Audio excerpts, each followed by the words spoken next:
Hello everyone, welcome back to the smart exam. मित्रांनो, आजच्या व्हिडिओमध्ये आपण तुमच्या येणाऱ्या ससून सर्वोपचार रुग्णालय भरती पुणे 2025 वर फोकस करून ससून रुग्णालय भरती पुणे 2025 साठी जे सामान्य ज्ञानाचे अति महत्वाचे प्रश्न आहेत, त्या सामान्य ज्ञानाच्या अति महत्वाच्या प्रश्नांवर आपण फुल डिटेलमध्ये विश्लेषण करणार आहे. चला तर वेळ न घालवता हा अति महत्वाचा व्हिडिओ स्टार्ट करू. पहा, पहिला प्रश्न पहा, महात्मा गांधींनी केलेला सत्याग्रहाचा पहिला प्रयोग कोणता आहे? तर तो आहे चंपारण्य सत्याग्रह. योग्य उत्तर आहे पर्याय क्रमांक 1 चंपारण्य सत्याग्रह. कधी झाला होता मित्रांनो? 1917 मध्ये झाला होता. ओके, आणि हा महात्मा गांधींनी भारतात केलेला कितवा आहे? पहिला सत्याग्रह होता, हे लक्षात घ्या. आणि हा लढा कशासाठी होता? तर बरं, चंपारण्य कुठे होते? तर ते होते बिहारमध्ये. ओके, बिहार राज्यातील चंपारण्य होते. आणि कशासाठी लढा होता? कशाचा? तर नीळ पिकवणारे शेतकऱ्यांचा. ओके, तर हा लढा बिहार राज्यातील चंपारण्य जिल्ह्यातील नीळ पिकवणाऱ्या शेतकऱ्यांच्या अन्यायाविरुद्ध होता, हे लक्षात घ्या. आणि शेतकऱ्यांवर ब्रिटिशांनी कोणता कर लावला होता? तर 3 कटिया पद्धत. ओके, तर 3 कटिया पद्धतीने नीळ पीक घेण्याचा दबाव आणला होता. आणि गांधीजींनी या शेतकऱ्यांसाठी सत्याग्रह केला आणि त्यांना न्याय मिळवून दिला. ओके, आणि त्यामुळेच गांधीजींचा भारतातील सार्वजनिक जीवनात प्रवेश आणि नेतृत्वाची भावना प्रकट म्हणजे पायाभरणी झाली थोडक्यात, हे लक्षात घ्या. आता आपण ऑप्शन मध्ये देखील पाहूया. तर पहा, मुळशी हा कोठला आहे? तर हा आहे पुणे जिल्ह्यातील सत्याग्रह. बरोबर, मुळशी. आणि हा कशासाठी? तर हे आंदोलन मुळशी धरण बांधकामामुळे झालेल्या पुनर्वसनाविरोधात होतं. ओके, त्यानंतर पहा, खेडा सत्याग्रह कधी झाला होता? तर 1918 मध्ये झाला होता खेडा सत्याग्रह. ओके, यामध्ये काय? तर गुजरात मधील खेडा जिल्ह्यातील शेतकऱ्यांनी 1918 साली दुष्काळ पडला होता आणि दुष्काळ असूनही कर वसुली होत होती आणि या कर वसुली विरुद्ध सत्याग्रह केला होता, हे लक्षात घ्या. आणि गांधीजींचा यात सहभाग होता आणि हा त्यांचा दुसरा सत्याग्रह होता, हे लक्षात घ्या. त्यानंतर बारडोली मध्ये काय येतं? तर ते कधीचा आहे? हा 1928 चा आहे. खेडा 1918 चा आहे. त्यानंतर बारडोली 1928 चा आहे. यामध्ये सत्याग्रह झाला होता. हा बारडोली कुठे आहे? तर हा आहे गुजरातमध्ये. ओके, आणि या सत्याग्रहाचं नेतृत्व तुम्हाला 100% विचारणार, तर व्यवस्थित लक्षात घ्या. पोलाद पुरुष आपण म्हणतो, लोह पुरुष, तर ते आहेत कोण? सरदार वल्लभभाई. ओके, सरदार वल्लभभाई पटेल यांनी या बारडोली सत्याग्रहाचं नेतृत्व केलं होतं. हा प्रश्न विचारणार आहेत तुम्हाला, हे लक्षात घ्या. ओके, आणि अहमदाबाद गिरणी कामगार. ओके, तर अहमदाबाद मिल कामगारांचा सत्याग्रह हा देखील 1918 मध्ये झाला होता, हे लक्षात घ्या. हा मजुरांचा लावला होता, वेतनवाढीसाठी उपोषण करण्यात आलं होतं. ओके, हे महत्वाचे पॉइंट इथून आपल्याला लक्षात ठेवणं गरजेचं आहे मित्रांनो. प्रत्येक पॉइंट वर डिटेल विश्लेषण केलेले, म्हणजे हा आपण फक्त एक प्रश्न घेतलाय, बट यामधून आपण मुळशी सत्याग्रह कव्हर झालाय, परत खेडा सत्याग्रह तुम्हाला सांगितला, बारडोली सांगितला, अहमदाबाद सांगितला, म्हणजे 1 2 3 4 5 ते 6 प्रश्न म्हणजे एका प्रश्नापासून आपण कव्हर करतोय. त्यामुळे खूप महत्वाचा व्हिडिओ आहे. व्हिडिओ शेवटपर्यंत पहा. व्हिडिओ आवडला तर लगेच लाईक करून घ्या. ओके, आता समोरचा प्रश्न मित्रांनो पहा, हे प्रश्न किती एक्झाम ओरिएंटेड आहेत आणि IBPS अशाच पद्धतीचे प्रश्न विचारणार आहे, हे लक्षात घ्या. त्यामुळे अशाच पद्धतीचे प्रश्न तुम्ही जास्तीत जास्त सराव करा. आणि एक गोष्ट लक्षात घ्या, अशाच सरावासाठी तुमच्यापैकी बरेच मित्रांनी आपल्याला रिक्वेस्ट केली होती की सर अशा पद्धतीची एक टेस्ट सिरीज सुरू करा. तर पहा, तुमच्यासाठी एक आनंदाची बातमी, आपण टेस्ट सिरीज तुमच्या ससून रुग्णालय भरतीसाठी जे कोणते पद आहेत त्याच्यासाठी आपण टेस्ट सुरू केली आणि त्यामध्ये तुम्हाला 4 फुल लेंथ टेस्ट मिळणार आहेत. 4. ओके, 4 टेस्ट आहेत. ओके, त्यामध्ये जीके आपण घेणार आहे. जीके जे 25 क्वेश्चन आहेत ते 25. त्यानंतर मराठी आहे. ओके, मराठीचे जे 25 क्वेश्चन ते 25. त्यानंतर इंग्लिश आहे 25 क्वेश्चन आणि जे गणित बुद्धिमत्ता आहे. ओके, गणित बुद्धिमत्ता, तर त्याचे देखील 25 क्वेश्चन्स आपण घेतले. तसे म्हणजे 100 क्वेश्चन्स 200 मार्कांसाठी येणार आहेत आणि त्याच पद्धतीचे आपण 100 क्वेश्चन 200 मार्कांसाठी घेतलेत. अशा पद्धतीची टेस्ट सिरीज सुरू केली. 5 ऑप्शन्स आहेत आणि तुमच्यासाठी एक महत्वाची बातमी ही अशी आहे की जे 5 ऑप्शन्स आहेत, आता पहा, हा तर आहे आता रवींद्रनाथ टागोर याचं उत्तर असेल बरोबर, आणि हे जे 4 ऑप्शन्स आहेत या 4 ऑप्शनचं देखील आपण एक्सप्लेनेशन टेस्ट मध्ये केले, म्हणजे फुल एक्सप्लेनेशन केलेलं, म्हणजे तुमचा कुठे प्रश्न चुकतोय आणि का चुकलाय, मग बरोबर उत्तर कोणतं हे त्या टेस्ट मध्ये मिळणार आहे. त्यामुळे आत्ताच या टेस्ट सिरीज लगेच मागवून घ्या. त्यासाठी तुम्हाला काय करायचंय, 98 23 93 18 27 या नंबरवर व्हॉट्सअप मेसेज करायचा आहे आणि यासाठी आपण फक्त आणि फक्त 79 रुपये इतकी माफिक फी ठेवली. या 79 रुपयांमध्ये या 4 फुल लेंथ टेस्ट मिळणार आहेत. सराव करा या टेस्ट, परीक्षेमध्ये फायदा होणार आहे. आणि काय होतं मित्रांनो, जो परीक्षेमध्ये तुमच्यावर प्रेशर असतो तेव्हा प्रेशर तुम्हाला मॅनेज करायला जमतो टेस्ट सॉल्व्ह केल्यामुळे, आणि जो तुमचा टाइम मॅनेजमेंटचा इश्यू असतो ते देखील मॅनेज करता येतो. म्हणजे तुम्हाला समजतं की आपण कोणत्या पॉइंटला आपला जास्त टाइम जातोय, मग तो कसा आपण कव्हर करायचा अशा पद्धतीने. त्यामुळे टेस्ट सिरीज या परीक्षेच्या दृष्टीने महत्वाच्या आहेत. आता पहा, जालियनवाला बाग हत्याकांडाच्या निषेधार्थ सर ही पदवी कोणी परत केली? जालियनवाला बाग हत्याकांडाच्या निषेधार्थ सर ही पदवी रवींद्रनाथ टागोर यांनी परत केली. योग्य उत्तर आहे पर्याय क्रमांक 1 रवींद्रनाथ टागोर. ओके, आता जालियनवाला बाग, आता आपण तुम्हाला सांगितलं आपण फुल प्रश्न डिटेलमध्ये अनालिसिस करतो, तर तो कधी झाला होता तर 1919 मध्ये. तर काय झालं होतं, 13 एप्रिल 1919 रोजी पंजाब मधील अमृतसर येथील जालियनवाला बाग येथे ब्रिटिश ब्रिगेडियर जनरल डायर याने शांततामय जमावावर अंदाधुंद गोळीबार केला आणि ज्यामध्ये हजारो निष्पाप भारतीय मारले गेले. तर तुम्हाला डेट कोणती लक्षात ठेवायची तुमच्यासाठी, 13 एप्रिल 1919 जालियनवाला बाग हत्याकांड कधी झाला? सरळ प्रश्न येतो, सरळ येतो, तर त्यामध्ये ऑप्शन्स येतात 12 एप्रिल 1919 किंवा 13 एप्रिल 1919 असा. तर मग तुम्हाला 13 एप्रिल 1919 लक्षात ठेवायचे. ओके, आणि या क्रूर घटनेचा देशभरात तीव्र निषेध झाला आणि याच आपल्या भारताचे जे नोबेल पुरस्कार विजेते रवींद्रनाथ टागोर यांनी आपला जो इंग्रजांनी त्यांना दिलेली ही सर पदवी, ती सर ही मानवाची पदवी त्यांनी परत केली, हे लक्षात घ्या. ओके, आणि हे त्यांच्या ब्रिटिश सत्तेविरोधातील प्रतिकात्मक विरोधाचं एक रूप त्यांनी प्रकट केलं होतं. ओके, आणि तुम्हाला विचारतील ब्रिटिशांनी सर ही उपाधी रवींद्रनाथ टागोरांना कधी दिली होती, तर ती दिली होती 1915 मध्ये. ओके, आणि 1919 मध्ये ती त्यांनी जालियनवाला बाग हत्याकांडाच्या निषेधात परत केली. ओके, हे महत्वाचे पॉइंट इथं आपल्याला लक्षात ठेवणं गरजेचं आहे. आता महात्मा गांधींचं आहे ऑप्शन मध्ये, तर महात्मा गांधींजींनी जालियनवाला घटनेचा निषेध केला आणि असहकार आंदोलन सुरू केलं. त्यांनी सर पदवी कधीच घेतली नव्हती, हे लक्षात घ्या. त्यांनी काही ब्रिटिश सन्मान व मेडल्स परत केले होते पण सर पदवी नव्हती. त्यानंतर Subhashchandra Bose Indian civil services ICS, okay, ICS याचा राजीनामा दिला आणि ब्रिटिशांविरोधात ते लढले होते, हे लक्षात घ्या. त्यानंतर बाळ गंगाधर टिळक, लोकमान्य टिळक यांनी ब्रिटिशांविरोधात प्रखर भूमिका घेतली होती, हे लक्षात घ्या. समोरचा प्रश्न, भारतीय राष्ट्रीय काँग्रेसची स्थापना कोणाच्या पुढाकाराने झाली? Allan Hume, AOHume. तर पहा, योग्य उत्तर आहे पर्याय क्रमांक 1 ॲलन ह्यूम. ओके, भारतीय राष्ट्रीय काँग्रेस, ओके, INC याची स्थापना आता तुम्हाला विचारतील. पहिला प्रश्न कधी झाली होती, तर तुम्हाला सांगता यायला पाहिजे. VIMP प्रश्न आहे, VIMP प्रश्न येणार म्हणजे येणारच. भारतीय राष्ट्रीय काँग्रेसची स्थापना कधी झाली होती? सरळ प्रश्न येणार आहे, तुम्हाला सांगता यायला हवं. 28 डिसेंबर 1885. पुढे विचारताल कुठे झाली, तर ती आहे मुंबईमध्ये, मुंबई येथे झाली. आणि कोणाच्या पुढाकाराने? आत्ताच पाहिलं, Allan Hume. Okay, AOHume. Okay, त्यांचं पूर्ण नाव तुम्हाला सांगतं, Allan Octavian. Okay,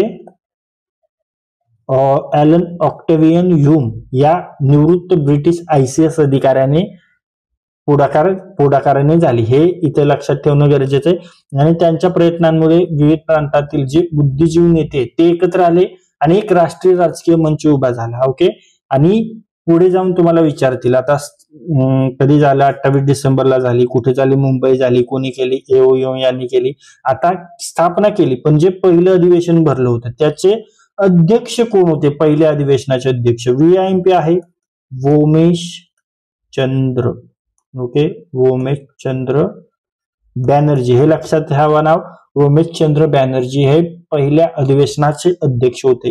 Gokuldas Tejpal जे कॉलेज आहे त्या ग्राउंडवर भरलं होतं अधिवेशन. ओके, मुंबईच्या गोकुळदास तेजपालच्या प्रांगणात हे अधिवेशन भरलं होतं. ओके, आणि ह्यूम यांना कोणी कोणी मदत केली हे देखील विचारतात. तरी पण जास्त डिटेलमध्ये जाणार नाही, तरी पण मी तुम्हाला सांगतो. तर यांना मदत केली होती सर विल्यम वेडरबर्न यांनी, हेनरी कॉटन यांनी. ओके, त्यानंतर ऑप्शन मध्ये पाहूया. लॉर्ड कर्झन काय केलं होतं? बंगालची फाळणी केली होती. ओके, कधी? 1905 मध्ये. VIMP आहे, विचारला जातो. त्यानंतर Robert Clive British east India कंपनीचा प्रमुख अधिकारी आहे आणि 1757 मध्ये जे प्लासीची लढाई झाली होती त्या प्लासीच्या लढाईत विजय मिळवून इंग्रजी सत्ता स्थापन केली होती कोणी? रॉबर्ट क्लाइव्हने. खूप महत्वाचं नाव आहे. ओके, महत्वाचे. त्यानंतर समोरचा प्रश्न पाहूया. सह्याद्रीच्या पूर्वेकडील प्रदेश काय म्हणून ओळखला जातो? सह्याद्रीच्या पूर्वेकडील सर्व विषयावर प्रश्न आहेत, काळजी करू नका, टोटल तुमचा कव्हर होणार आहे. ओके, तर सह्याद्रीच्या पूर्वेकडील प्रदेश पर्जन्य छायेचा प्रदेश म्हणून ओळखला जातो. योग्य उत्तर आहे पर्याय क्रमांक 3, पर्जन्य छायेचा प्रदेश. सह्याद्रीच्या पाश्चात्य भागात पावसाचं प्रमाण अधिक असतं, पण पूर्वेकडील भाग सह्याद्रीच्या पर्जन्य छायेत येत असल्याने इथे पावसाचं प्रमाण खूपच कमी असतं, त्यामुळे हा भाग पर्जन्य छायेचा प्रदेश म्हणून ओळखला जातो. ओके, त्यानंतर अतिपर्जन्याचा प्रदेश कोणता आहे? तर तो आहे सह्याद्रीच्या पश्चिम भागासाठी आता सांगितलं आपला कोकण. बरोबर. त्यानंतर समोरचा प्रश्न पाहूया. आद्य क्रांतिकारक वासुदेव बळवंत फडके यांचे वकीलपत्र कोणी घेतले? आद्य क्रांतिकारक वासुदेव बळवंत फडके यांचे वकीलपत्र घेतले होते सार्वजनिक काका यांनी. योग्य उत्तर आहे पर्याय क्रमांक 3, सार्वजनिक काका. यांचं खरं नाव काय आहे? तर ते आहे ग.वा. जोशी, म्हणजेच गणेश वासुदेव जोशी, ग.वा. जोशी. ओके, हे नामवंत वकील होते. त्यांनी वासुदेव बळवंत फडके यांचे वकीलपत्र घेतलं होतं, हे लक्षात ठेवा. त्यानंतर लोकहितवादी यांचं खरं नाव काय आहे? गोपाळ हरी देशमुख. ओके, हे समाजसुधारक होते, सर्वांना माहिती आहे. राघव भांडारकर एक प्रसिद्ध इतिहासकार आहेत, संस्कृत पंडित होते. बरोबर. लोकमान्य टिळक तर आपण सर्वांनाच माहिती आहेत. त्यानंतर समोरचा प्रश्न पहा. The economic history of India, the economical history of India या प्रसिद्ध ग्रंथाचे लेखक कोण आहेत? मित्रांनो, ग्रंथ आणि लेखक IBPS चा खूप फेवरेट पॉइंट आहे. ओके, ग्रंथ आणि लेखकावर 100% क्वेश्चन येतो, मग ते जुने असो किंवा आत्ता करंटशी रिलेटेड असो. तर त्यासाठी आपण एक उत्तम असा पुस्तक आणि लेखक असा व्हिडिओ बनवलेला आहे, तो तुम्ही आपल्या स्मार्ट एक्झाम युट्यूब चॅनलवर पाहू शकता. त्याचं डायरेक्ट हेडिंग आहे पुस्तके आणि लेखक. ओके, तो व्हिडिओ पहा, त्यात आपण सर्व प्रसिद्ध ग्रंथ आणि लेखक कव्हर केलेत. ओके, तर the economic history of India हा ग्रंथ आहे RC दत्त यांचा. Right answer option 2, RC Dutt. Okay, the economic history of India हे पुस्तक RC दत्त यांनी लिहिले. पुढे जाऊन तुम्हाला विचारतील कधी लिहिलं, तर 1901 मध्ये त्यांनी हे पुस्तक लिहिलं. यामध्ये त्यांनी काय केले, तर ब्रिटिश राजवटीमुळे भारताच्या अर्थव्यवस्थेवर झालेला परिणाम त्यांनी मांडलेला आहे, हे लक्षात घ्या. त्यानंतर H विल्सन कोण होते? तर हे प्राच्यविद्या तज्ज्ञ होते हे, आणि त्यांनी इकॉनॉमिक हिस्ट्री ऑफ इंडिया हा ग्रंथ लिहिलेला नव्हता, हे लक्षात घ्या. त्यानंतर कार्टराइट हे भारताच्या इतिहासात फारसा यांचा उल्लेख नाही, अर्थशास्त्र क्षेत्राशी ते संबंधित नाहीत. हारग्रीव्ज प्राचीन भारतीय इतिहासात उत्खनन आणि पुरातत्व विषयक यांचं योगदान आहे. इकॉनॉमिक हिस्ट्री त्यांनी लिहिलेली नाही किंवा इकॉनॉमिक्सशी संबंधित नाही. आणि दादाभाई नौरोजी ड्रेन थेअरी आणि poverty and un-British rule and India या पुस्तकाचे लेखक आहेत, हे लक्षात घ्या. The poverty and British rule in India हे दादाभाई नौरोजी यांचं महत्वाचं पुस्तक आहे. हे देखील प्रश्न IBPS ने बऱ्याच वेळा विचारलेला आहे. हे प्रश्न पुस्तक देखील व्यवस्थित लक्षात घ्या. त्यानंतर समोरचा प्रश्न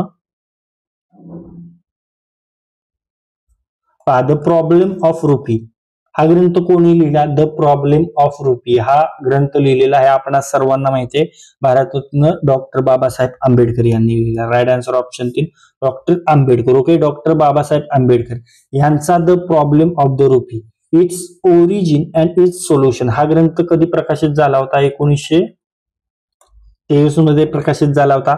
हा ग्रंथ त्यांचा डॉक्टर ऑफ सायन्स साठी सादर केलेला शोध प्रबंध होता. यात त्यांनी भारताच्या चलन प्रणालीवर सखोल अभ्यास मांडला होता, हे लक्षात घ्या. त्यानंतर ऑप्शन मध्ये महात्मा गांधीजी, स्वातंत्र्य लढा, अहिंसा, सत्याग्रह यावर त्यांचं लेखन होतं. पंडित नेहरू, तर पंडित नेहरू यांचा खूप महत्वाचा ग्रंथ आहे, खूप महत्वाचा आहे, तो आहे discovery of India. Pandit Nehru म्हटलं की हा ग्रंथ तुम्हाला लक्षात यायलाच हवं. अहमदनगरमध्ये हा ग्रंथ त्यांनी लिहिला होता, हे लक्षात घ्या.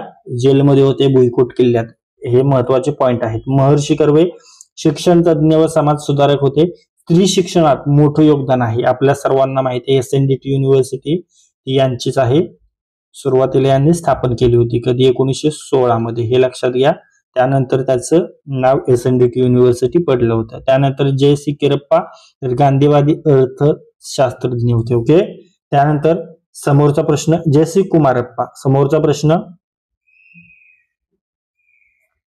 मांजरा पठार महाराष्ट्राच्या कोणत्या भागात आहे? मांजरा पठार महाराष्ट्राच्या मराठवाड्यात आहे. Okay, right answer option 1 Marathwada. Manjara पठार हे मराठवाड्यातील लातूर, धाराशिव, बीड जिल्ह्यांमध्ये आढळते. याचा उगम बालाघाट डोंगर रांगा येथे होतो. ओके, आणि या पठाराची लांबी सुमारे 725 किलोमीटर आहे.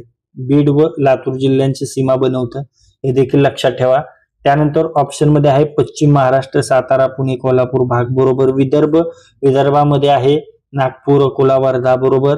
त्यानंतर खानदेश आपला वरचा, नंदुरबार, जळगाव, धुळे. राईट. कोकण विभाग आपला सह्याद्रीच्या जो पश्चिम भागातील समुद्र किनाऱ्याचा विभाग आहे तो आहे कोकण विभाग. राईट. त्यानंतर समोरचा प्रश्न मित्रांनो, तुमच्यासाठी एक सूचना आहे. तुमची जी परीक्षा आहे ती आहे 10वी लेवलवर, आणि आपण 10वी लेवलवर फोकस करून जे तुमचे जीके आहे, त्या जीके वर आपण जवळजवळ 1000 वन लाइनर प्रश्नांचा महाप्रश्न संच बनवलेला आहे. ओके, त्यामध्ये आपण 1000 वन लाइनर जीकेचे प्रश्न घेतले. म्हणजे जे IBPS प्रश्न विचारतं किंवा TCS असो किंवा स्टेट बोर्ड किंवा सेंट्रलच्या ज्या एक्झाम्स आहेत त्यामध्ये जे प्रश्न वारंवार विचारले जातात ते प्रश्न आपण एका ठिकाणी घेतलेत. म्हणजे TCS, IBPS, स्टेट बोर्ड म्हणजे पोलीस भरतीपासून ज्या कोणत्याही परीक्षा आहेत त्या परीक्षांमधून आपण हा प्रश्नसंच घेतलेत. परीक्षेच्या दृष्टीने खूप महत्वाचे आहेत. VIP प्रश्न आहेत. प्रश्नसंच आत्ताच घ्या. जर प्रश्नसंच तुम्हाला हवा असेल तर तुम्हाला 98 23 93 18 27 या नंबरवर व्हॉट्सअप मेसेज करायचा आहे, आणि या फक्त आणि फक्त 49 रुपये इतक्या माफक फी मध्ये हा प्रश्नसंच तुम्हाला मिळणार आहे. त्यामुळे हा प्रश्नसंच आत्ताच घ्या आणि आपल्या अभ्यासाला एक वेगळी दिशा द्या. आता पहा, खूप महत्वाचा प्रश्न आहे हा. VIP प्रश्न आहे. महाराष्ट्रातील सर्वोच्च शिखर कोणते? महाराष्ट्रातील सर्वोच्च शिखर आहे Kalsubai. Right answer option 2 Kalsubai शिखर हे महाराष्ट्रातील सर्वात उंच शिखर आहे. हे अहमदनगर जिल्ह्यात आहे आणि याची उंची काय आहे तर याची उंची आहे 1646 मीटर याची उंची आहे. हे लक्षात घ्या. हे कळसुबाई शिखर सह्याद्रीच्या रांगांमध्ये ट्रेकिंगसाठी प्रसिद्ध आहे. आणि महाराष्ट्रातील सर्वोच्च शिखरे पाठ करण्यासाठी आपण ट्रिक देखील बनवले. ते ट्रिक तुम्हाला आपल्या MPSC ट्रिक्स या प्लेलिस्ट मध्ये म्हणजे स्मार्ट एक्झाम चॅनलवर MPSC tricks, okay, MPSC tricks ही प्लेलिस्ट आहे. आणि या प्लेलिस्ट मध्ये या ट्रिक्स अशाच पद्धतीच्या आपण 30 ते 35 ट्रिक्स बनवलेत. हिस्ट्री, सायन्स, जिओग्राफी आणि इकॉनॉमिक्स आणि पॉलिटी या सर्व विषयांवर आपण ट्रिक्स बनवलेत. कमी वेळात तुमचा जास्त अभ्यास आणि कमी वेळात तुमचं कायमस्वरूपी लक्षात राहणार अशा पद्धतीची ट्रिक आहे. आता ही ट्रिक काय आहे तुम्हाला माहित आहे.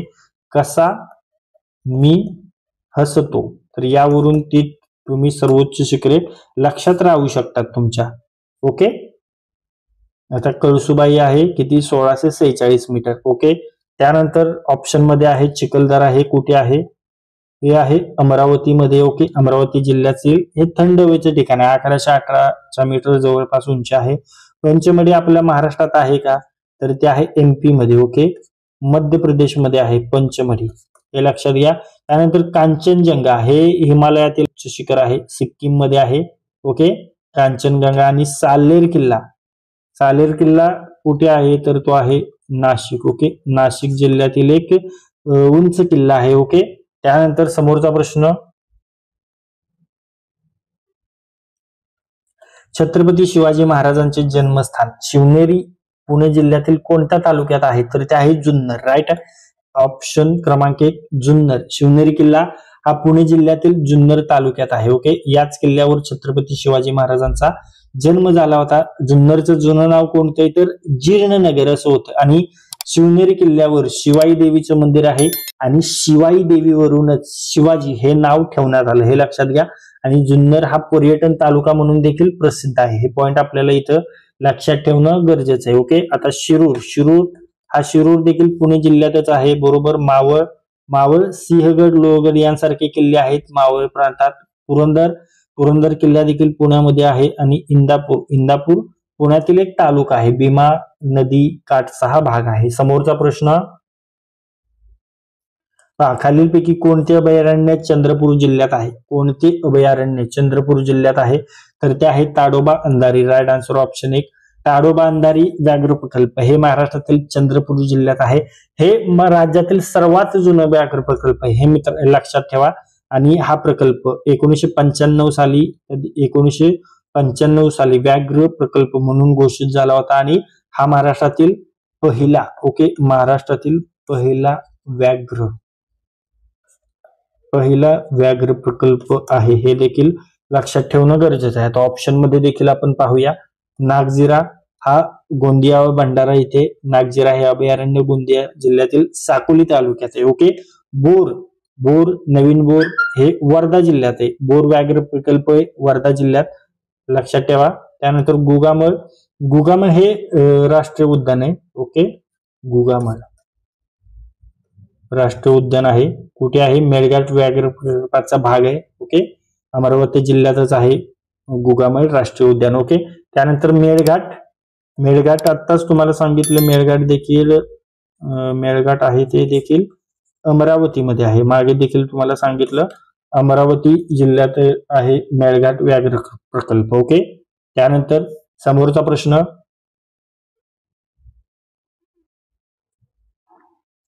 1953 मध्ये डीएनएची प्रतिकृती कोणी शोधून, कोणत्या संशोधकाने तयार केली? हे तुम्हाला तोंडपाठ असायला हवं. वॅटसन क्रिक हे पाठच असायला हवं. डीएनएची प्रतिकृती म्हटलं तर वॅटसन व क्रिक हे पाठच असायला हवं. राईट आन्सर ऑप्शन 4 वॅटसन व क्रिक दोन्ही. वॅटसन व क्रिक यांनी 1953 मध्ये जेम्स वॅटसन आणि फ्रान्सिस क्रिक या दोन शास्त्रज्ञांनी डीएनएचं डबल हेलिक्स मॉडेल शोधलं होतं. ओके.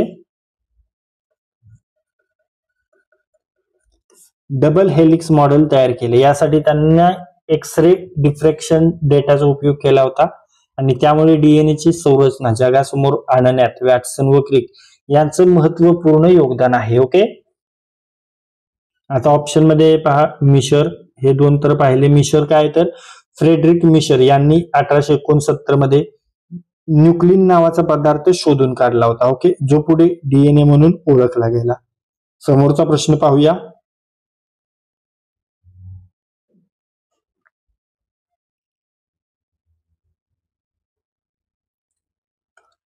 अँटी रेबीजच्या शोधाचे जनक कोण आहेत? अँटी रेबीजच्या शोधाचे जनक आहेत Louis Pasteur. Right answer option 2 Louis Pasteur. Okay. Louis Pasteur यांनी रेबीज रोगावरील लसीचा शोध लावला. त्यांनी रेबीज सोबतच अँथ्रॅक्स आणि कॉलरा यासारख्या रोगांवरही लसी शोधल्या. त्यामुळे त्यांना सूक्ष्मजीवशास्त्राचे जनक, father of microbiology, father of microbiology असंही म्हणतात. ओके. त्यानंतर ऑप्शन मध्ये पहा, एडवर्ड जेन्नर यांनी काय केलं होतं? Small pox. देवी या रोगावरील पहिली लस शोधली होती. ओके. त्यानंतर डॉक्टर गेरहार्ड हॅन्सन यांनी लेप्रसी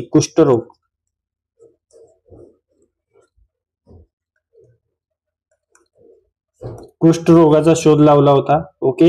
त्यानंतर अलेक्झांडर फ्लेमिंग यांनी पेनिसिलिनचा शोध लावला होता.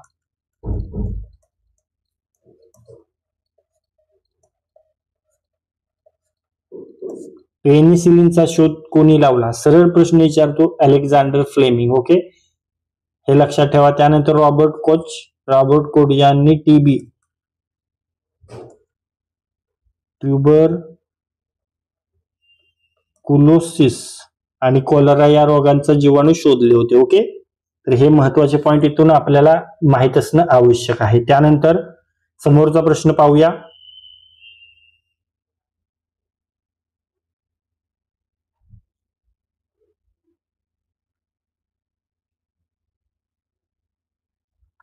पहा, वाऱ्याचा वेग खालीलपैकी कोणत्या परिमाणात मोजला जातो? वाऱ्याचा वेग नॉट्स मध्ये मोजला जातो. योग्य उत्तर पर्याय क्रमांक 2 नॉट्स. वाऱ्याचा वेग मोजण्यासाठी नॉट्स या एककाचा उपयोग केला जातो. ओके, आणि वाऱ्याचा वेग मोजण्यासाठी काय वापरतात? तर ते उपकरण आहे ॲनिमोमीटर, याद्वारे मोजलं जातं. ओके, जूल हे ऊर्जा एनर्जी मोजण्याचं एकक आहे. एम्पियर काय आहे? तर विद्युत प्रवाह.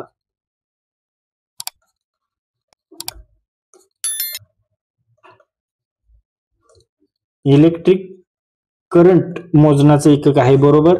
त्यानंतर वॅट आहे विद्युत शक्ती.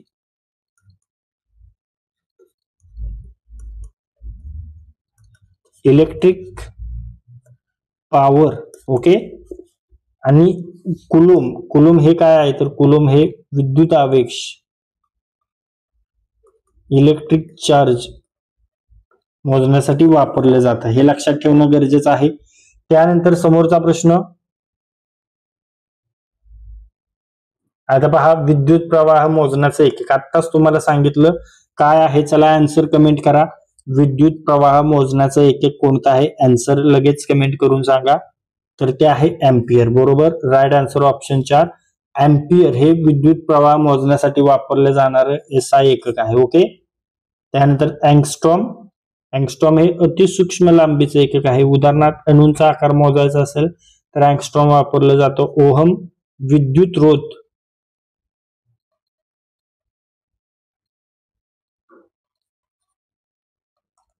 इलेक्ट्रिकल रेजिस्टन्स मोजण्यासाठी वापरलं जातो. कुलॉम सांगितलं, इलेक्ट्रिक चार्ज. वॅट देखील सांगितलं, इलेक्ट्रिक पॉवर विद्युत शक्ती. बरोबर. त्यानंतर समोरचा प्रश्न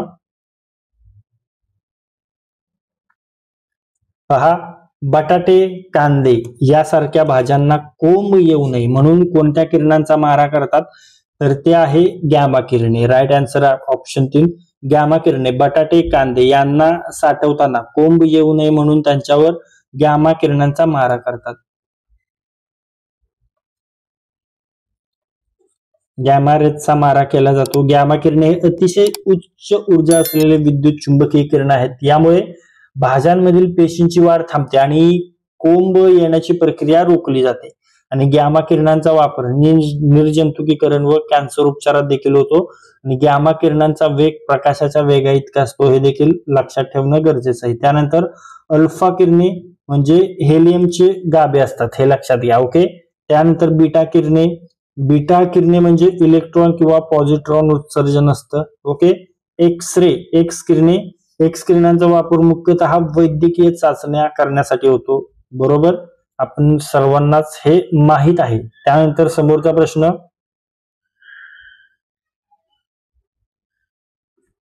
युरिया खतामध्ये नायट्रोजनचे प्रमाण किती असते? युरिया खतामध्ये नायट्रोजनचे प्रमाण असते 46%. Right answer option 3 46%. ओके. यामध्ये युरिया हे सर्वाधिक वापरलं जाणारं रासायनिक खत आहे. यामध्ये नायट्राचे प्रमाण, नायट्रोजन कंटेंट आहे 46%. युरियाचे रासायनिक नाव काय? कार्बामाइड. ओके, कार्बामाइड आहे. आणि रासायनिक सूत्र काय आहे? CnH2 okay. हे लक्षात घ्या. युरिया तयार करण्यासाठी कार्बन डायऑक्साइड आणि अमोनिया वापरतात आणि युरिया हे मानवाने तयार केलेले पहिले रासायनिक संयुग मानले जाते. ओके. त्यानंतर मित्रांनो आतापर्यंत जे काही प्रश्न आपण पाहिलेले त्या प्रश्नापैकी काही प्रश्न मी तुम्हाला विचारणार आहे, त्याचे उत्तर तुम्हाला कमेंट बॉक्स मध्ये सांगायचे. तुमच्यासाठीचा प्रश्न पहा. भारतीय राष्ट्रीय काँग्रेसची स्थापना कोणाच्या पुढाकाराने झाली? तुम्हाला आन्सर कमेंट करायचे. फुल डिटेल मध्ये पाहिलेला प्रश्न आहे, फुल एक्सप्लेन केलाय, त्यामुळे आन्सर तुम्हाला यायलाच हवं. आन्सर कमेंट करा. भारतीय राष्ट्रीय काँग्रेसची स्थापना कोणाच्या पुढाकाराने झाली? आन्सर कमेंट करा. तुमच्यासाठीचा समोरचा प्रश्न, महाराष्ट्रातील सर्वोच्च शिखर कोणते? यायलाच हवा, हा प्रश्न यायलाच हवा मित्रांनो. महाराष्ट्रातील सर्वोच्च शिखर कोणते? या प्रश्नाचे उत्तर तुम्हाला कमेंट बॉक्स मध्ये सांगायचे. फुल डिटेल मध्ये पाहिलेला प्रश्न आहे, खूप इझी प्रश्न आहे. ओके. आन्सर कमेंट करा. अणुभट्ट्यांमध्ये इंधन म्हणून कशाचा वापर करतात? पहा मित्रांनो, अणुभट्ट्यांमध्ये इंधन म्हणून युरेनियमचा वापर करतात. राईट आन्सर आहे ऑप्शन 3 युरेनियम. ओके. युरेनियम हे काय तर हे एक रेडिओ ऍक्टिव्ह खनिज आहे. ओके. रेडिओ ऍक्टिव्ह खनिज आहे हे. ओके. आणि याचा ऍटॉमिक नंबर किती आहे? युरेनियमचा ऍटॉमिक नंबर लक्षात ठेवा, तो आहे 92. ओके. आणि याचं अणुविघटन म्हणजेच न्यूक्लिअर फिजन. ओके. जे याचं न्यूक्लिअर फिजन आहे मित्रांनो, न्यूक्लिअर फिजन ते प्रचंड ऊर्जा निर्माण करतं, हे लक्षात घ्या. म्हणजे याचं अणुविघटन केल्यावर प्रचंड ऊर्जा निर्माण होते, म्हणून युरेनियमचा वापर अणुभट्ट्यांमध्ये इंधन म्हणून केला जातो. आणि भारतात अणुऊर्जा प्रकल्पांसाठी मुख्यतः युरेनियम याचाच वापर केला जातो. ओके. आता पहा, तुम्हाला एक प्रश्न विचारतो मित्रांनो, आन्सर कमेंट करा. चला, तुम्ही किती जणांना माहिती आपल्या भारताचा पहिली अणुभट्टी कोणती आहे? आन्सर तुम्हाला कमेंट करायचं. ओके. चला, तिचं नाव काय? खूप महत्वाचा प्रश्न आहे, तुम्ही स्कूल टाइम मध्ये अभ्यासलेला आहे. भारताचा पहिला अणुभट्टी प्रकल्प कोणता आहे ते तुम्हाला कमेंट बॉक्स मध्ये सांगायचे. ओके. तर पहा, तो ऑप्शन मध्ये पहा, कोळसा हा ऊर्जेचा स्रोत आहे, पण तो थर्मल औष्णिक ऊर्जा प्रकल्पांमध्ये वापरला जातो. त्यानंतर निऑन हा एक निष्क्रिय वायू, याचा वापर मुख्यतः लाइटिंग मध्ये होतो, हे लक्षात घ्या. ओके. त्यानंतर हेलियमचे फुगे, बरोबर तुम्हाला माहितीये, जे हेलियम आहे हा एक निष्क्रिय वायू आहे आणि याचा उपयोग बलून फुगवण्यासाठी किंवा अत्यंत कमी तापमानासाठी केला जातो. ओके. आणि तुम्हाला मी प्रश्न विचारला होता, भारताचा पहिला अणुभट्टी प्रकल्प, तुम्ही सर्वांनी राईट आन्सर केला असेल आणि केलं नसेल तर लगेच आन्सर करून घ्या. चला, आन्सर करून घ्या. तर भारताचा पहिला अणुभट्टी प्रकल्प कोणता आहे? तर तो आहे अप्सरा. ओके. अप्सरा आहे. आणि हा काय कोणत्या ठिकाणी? मुंबईतील ट्रॉम्बेमध्ये, बरोबर. आणि तारापूर अणुऊर्जा केंद्र हे महाराष्ट्रातील पहिलं मोठं व्यावसायिक अणु ऊर्जा प्रकल्प आहे, हे देखील इथं लक्षात ठेवणं गरजेचं आहे. त्यानंतर समोरचा प्रश्न मित्रांनो, तुमच्यासाठी एक खुशखबरी आहे. तुमच्या बऱ्याच मित्रांनी आपल्याला रिक्वेस्ट केल्या होत्या की सर, जी ससून भरती आहे या ससून भरतीवर फोकस करून एक IBPS पॅटर्न नुसार आम्हाला टेस्ट सिरीज अवेलेबल करून द्या. मग त्यानुसार आपण तुमच्यासाठी टेस्ट सिरीज अवेलेबल केलेली आहे. ओके. यामध्ये आपण टेस्ट सिरीज तुमच्यासाठी आणलेली आहे. ती टेस्ट सिरीज आहे IBPS पॅटर्न नुसार. ओके. IBPS पॅटर्न नुसार आपण टेस्ट सेट केलेल्या आहेत. यामध्ये क्वेश्चन आहे, क्वेश्चनचे 5 ऑप्शन्स आहेत. ओके. 5 ऑप्शन्स मध्ये जे आन्सर आहे ते आन्सर आहे, आन्सरचं एक्सप्लेनेशन आहे, आणि जे रिमेनिंग 4 ऑप्शन्स राहिले त्या ऑप्शनचं देखील तुम्हाला एक्सप्लेनेशन मिळणार आहे. डिटेल एक्सप्लेनेशन केलं म्हणजे तुमचं का चुकलंय, का बरोबर आहे हे तुम्हाला तिथे समजणार आहे. अशा पद्धतीच्या या टेस्ट आहेत. त्यामुळे या टेस्ट सिरीज नक्की सॉल्व्ह करा, परीक्षेमध्ये खूप फायदा होणार आहे. आणि 10वी लेवलवर आपण या सेट केलेल्या टेस्ट आहेत. त्यामुळे ससून रुग्णालय भरतीच्या प्रत्येक पोस्टसाठी, पदासाठी हा टेस्ट सिरीज हे क्वेश्चन पेपर महत्वाचे आहेत. आणि हे क्वेश्चन पेपर तुम्ही कसे घेणार आहे, तर त्यासाठी तुम्हाला 98 23 93 18 27 या नंबरवर व्हॉट्सअप मेसेज करायचा आहे. आणि यासाठी खूप माफक फी ठेवली, फक्त आणि फक्त 79 रुपीज मध्ये आपण हा प्रश्नसंच तुम्हाला देतोय. त्यासाठी या नंबरवर व्हॉट्सअप मेसेज करा. हा प्रश्नसंच टाइम लावून सॉल्व्ह करा, परीक्षेमध्ये पहा 100% फायदा होईल. ओके. आता पहा, युनियन कार्बाइड वायू दुर्घटना कोणत्या शहरात झाली होती? तर ही भोपाळमध्ये झाली होती. राईट आन्सर आहे ऑप्शन 3 भोपाळ. ओके. कधी झाली होती तुम्हाला विचारतील, झाली होती. आता कधी झाली होती? तर ती 3 डिसेंबरला झाली होती. 3 डिसेंबर 1984 मध्ये झाले होते. ओके. मध्य प्रदेश मधील जे भोपाळ शहर आहे त्या भोपाळ येथे युनियन कार्बाइड कंपनीच्या रासायनिक कारखान्यातून कोणता वायूची गळती झाली होती हे तुम्हाला विचारतील, तर त्या वायू आहे मिथाईल. ओके.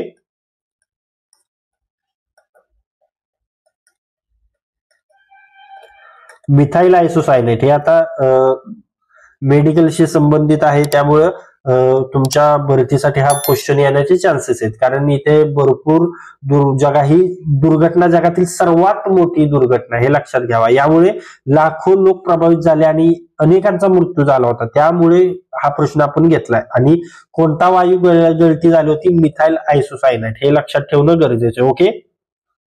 त्यानंतर ऑप्शन मध्ये आहे कानपूर. कानपूर हे एक औद्योगिक शहर आहे. ओके.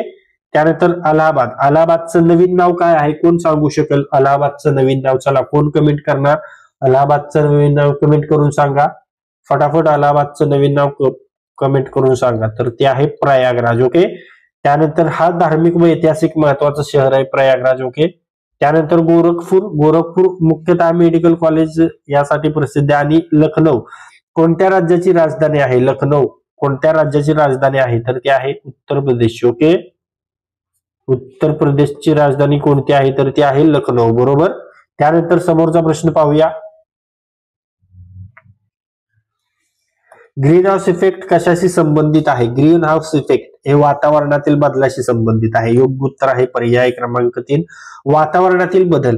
ग्रीन हाऊस इफेक्ट म्हणजे पृथ्वीच्या वातावरणात carbon dioxide, methane, nitrous oxide यासारख्या वायूंच्या वाढीमुळे पृथ्वीचं जे तापमान वाढतं, ते पृथ्वीचे तापमान वाढणे याला ग्लोबल वॉर्मिंग म्हणजेच ग्लोबल वॉर्मिंग असं म्हणतात. आणि त्यामुळेच हवामानातील बदल, समुद्र पातळी वाढणे, हवामानाच्या टोकाच्या ज्या परिस्थिती आता घडतायत त्या सर्व ग्रीन हाऊस इफेक्ट मुळे होत आहेत, हे लक्षात घ्या. ओके. त्यानंतर ऑप्शन मध्ये आहे पहा हरित क्रांती. हरित क्रांती काय? तर शेती उत्पादन वाढीसाठी केलेले प्रयत्न आहेत. ओके. त्यानंतर दुग्ध क्रांती. तुम्हाला सर्वांना माहिती आहे, दुग्ध म्हणजे दूध उत्पादन. दूध उत्पादन वाढवण्यासाठी भारतात कोणता प्रोग्राम लावला होता? Operation flood. ऑपरेशन फ्लड अंतर्गत हे उचललेलं पाऊल आहे आपल्या भारतामध्ये. ओके.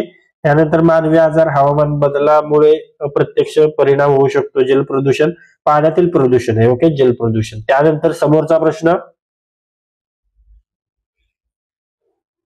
भारतीय राज्यघटनेच्या कलमान्वये अस्पृश्यतेची प्रथा नष्ट करण्यात आली असून अस्पृश्यता पाळणे हा गुन्हा ठरविण्यात आला आहे. कोणतं कलम आहे? कलम 17. हे कलम विचारतात मित्रांनो. व्हीआयएमपी प्रश्न आहे हा. हे कलम विचारतात. राईट आन्सर आहे ऑप्शन 1 कलम 17. भारतीय राज्यघटनेच्या कलम 17 मध्ये स्पष्टपणे अस्पृश्यतेची प्रथा नष्ट केली असून कोणत्याही स्वरूपात अस्पृश्यतेचे पालन करणे हा कायदेशीर गुन्हा ठरवण्यात आलाय. या कलमाखाली अस्पृश्यतेवर बंदी घालून त्याबाबत योग्य ती शिक्षा करण्याची तरतूद केली.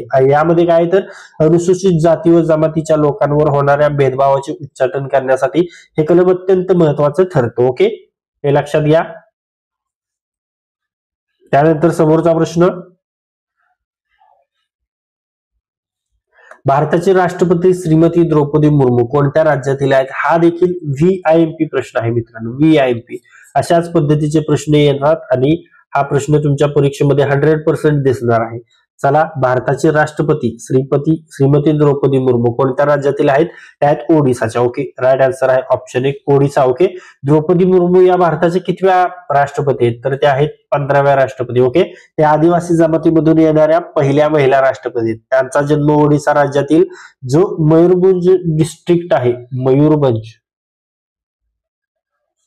मयूरभंज डिस्ट्रिक्ट या जिल्ह्यातील जे उपरबेडा गाव आहे त्या गावात झालाय. ओके. आणि एक महत्वाची गोष्ट ही देखील आहे की 2015 ते 2021 या काळात झारखंडच्या त्या राज्यपाल म्हणून देखील त्यांनी कार्य केलेले, हे लक्षात घ्या. त्यानंतर समोरचा प्रश्न पाहूया.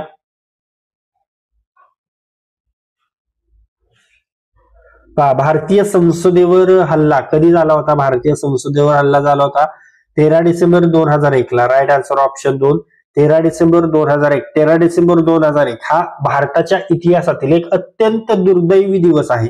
याच दिवशी लष्कर ए तैयबा व जैश ए मोहम्मद या दहशतवादी संघटनांच्या अतिरेक्यांनी भारतीय संसदेमध्ये हल्ला केला होता आणि या हल्ल्यात 14 जण मृत्युमुखी पडले होते, ज्यात सुरक्षा दलाचे जवानही होते. आणि संसद सुरू होण्यापूर्वीच हा हल्ला झाला नसता तर आणखी मोठे नुकसान झाले असतं, हे लक्षात ठेवणं गरजेचं आहे. ओके, त्यानंतर पहा 26 नोव्हेंबर 2008 या दिवशी काय झालं होता, मुंबईवर मोठा अतिरेकी हल्ला झाला होता. ओके, 26/11 म्हणून आपण ओळखतो, बरोबर. त्यानंतर समोरचा प्रश्न पाहूया. लोकसभा खासदार होण्यासाठी किमान वय किती असावे? VIMP प्रश्न येणार म्हणजे येणारच. लोकसभा खासदार होण्यासाठी किमान वय 25 वर्ष असावं. राईट आन्सर आहे ऑप्शन 4 25 वर्ष. ओके, भारताच्या राज्यघटनेनुसार लोकसभेचा सदस्य होण्यासाठी उमेदवाराचे वय किमान 25 वर्ष असावे लागतं. ओके, त्यानंतर 18 वर्ष कशासाठी, तर मतदानाचा हक्क 18 वर्ष वयानंतर मिळतो. ओके, 35 वर्ष कशासाठी, तर राष्ट्रपती बनण्यासाठी. राष्ट्रपती आणि उपराष्ट्रपती पदासाठी 35 वर्ष वयाची अट आहे. ओके, 21 वर्ष स्थानिक स्वराज्य संस्थांमध्ये उमेदवारीसाठी 21 वर्ष पूर्ण लागतात. ओके, आणि जे 30 वर्ष आहे ते राज्यसभेच्या सदस्यतेसाठी किमान वय 30 वर्ष आवश्यक आहे. समोरचा प्रश्न पाहूया. मित्रांनो, तुम्हाला पुन्हा एकदा आठवण करून देतो, तुमची जी ही भरती आहे ती आहे 10वी लेवलवर. ओके, आणि या 10वी लेवलवर फोकस करून आपण जीकेचे 1000 वन लायनर प्रश्न बनवलेले आहेत. ओके, जीकेच्या 1000 वन लायनर प्रश्नांचा आपण महाप्रश्न संच बनवलेला आहे. यामध्ये आपण जीकेचे पूर्णपणे जास्तीत जास्त प्रश्न घेतलेले आहेत. यामध्ये TCS, IBPS किंवा स्टेटच्या एक्झाम्स आहेत किंवा सेंट्रलच्या ज्या एक्झाम्स आहेत त्या एक्झाम्स मधून जे महत्वाचे प्रश्न वारंवार रिपीट होतात ते प्रश्न आपण या प्रश्नसंचामध्ये घेतलेत. आणि हा प्रश्न जर तुम्ही घेतला तर तुम्हाला कमी वेळात जास्त अभ्यास होण्यास मदत होणार आहे. आणि हा प्रश्नसंच तुम्ही कसा घेणार आहे, तर त्यासाठी तुम्हाला 98 23 93 18 27 या नंबरवर व्हॉट्सअप मेसेज करायचा आहे. आणि यासाठी फक्त आणि फक्त 49 रुपये इतकी माफक फी आपण ठेवली. त्यामुळे आत्ताच या नंबरवर व्हॉट्सअप मेसेज करा, हा प्रश्नसंच घ्या आणि आपल्या अभ्यासाला एक वेगळी दिशा. यासोबत जर मित्रांनो हा महाप्रश्न संच तुम्ही घेतला तर तुम्हाला इंग्लिश व्होकॅब्युलरीचे आपण एक नोट्स बनवले, इंग्लिश व्होकॅब त्यामध्ये पूर्णपणे आपण कव्हर केलेले. त्याची ओरिजिनल प्राइस आहे 39 रुपीज. पण हा जर प्रश्न संच तुम्ही 49 मध्ये घेतला तर इंग्लिश व्होकॅब नोट्स तुम्हाला फक्त 21 रुपयांमध्ये मिळणार आहे, हे लक्षात घ्या. आणि यासोबत तुम्हाला मराठी शब्दसंग्रहावर आपण वन लायनर क्वेश्चन सेट बनवलेत, म्हणजे मराठी शब्दसंग्रह जो आहे त्यावर आपण वन लायनर प्रश्न बनवलेत. समानार्थी, विरुद्धार्थी असे शब्द जे आहेत, अलंकारिक शब्द, समूहवाचक शब्द, यावर आपण वन लायनर प्रश्नसंच बनवलाय, तो तुम्हाला फ्री मध्ये मिळणार आहे. म्हणजे हे सर्व तुम्हाला फक्त आणि फक्त 70 रुपयांमध्ये मिळणार आहे. त्यामुळे आत्ताच या नंबरला व्हॉट्सअप मेसेज करा आणि हा प्रश्नसंच घ्या आणि आपल्या अभ्यासाला एक वेगळी दिशा द्या. आता पहा, भारतीय राज्यघटनेच्या कलम 81 नुसार लोकसभेची जास्तीत जास्त सदस्य संख्या किती ठरवण्यात आली आहे? पहा, लोकसभेची जास्तीत जास्त सदस्य संख्या ठरवली 552. राईट आन्सर आहे ऑप्शन 3 552. ओके, तर भारतीय संविधानाच्या कलम 81 नुसार लोकसभेची जास्तीत जास्त सदस्य संख्या किती ठरवली? 552 ठरवण्यात आलेली आहे, बरोबर. त्यानंतर समोरचा प्रश्न पाहूया. संसदीय शासन पद्धती कोणत्या देशात विकसित झाली? संसदीय शासन पद्धती ही इंग्लंडमध्ये विकसित झालेली मित्रांनो. Right answer option 1 England. Okay, संसदीय शासन पद्धती इंग्लंड म्हणजेच काय, ब्रिटनमध्ये विकसित झाली. या प्रणालीत कार्यकारी विभाग विधिमंडळास उत्तरदायी असतो. ओके, आणि संसदीय प्रणाली आपल्या भारतामध्ये आहे, भारत आहे, त्यामध्ये जपान देखील आहे, जपान, त्यानंतर कॅनडा आणि ब्रिटन आत्ताच सांगितलं, इत्यादी देशांमध्ये संसदीय प्रणाली आहे. तसेच अमेरिकेमध्ये काय आहे? अमेरिकेमध्ये आहे अध्यक्षीय, बरोबर, अध्यक्षीय प्रणाली आहे. यासोबत ब्राझील आहे आणि एक महत्वाचा देश आहे आपला रशिया. ओके, रशिया देखील अध्यक्षीय प्रणाली आहे. ओके, त्यानंतर फ्रान्समध्ये काय, अर्ध संसदीय प्रणाली. ओके, त्यानंतर समोरचा प्रश्न पाहूया.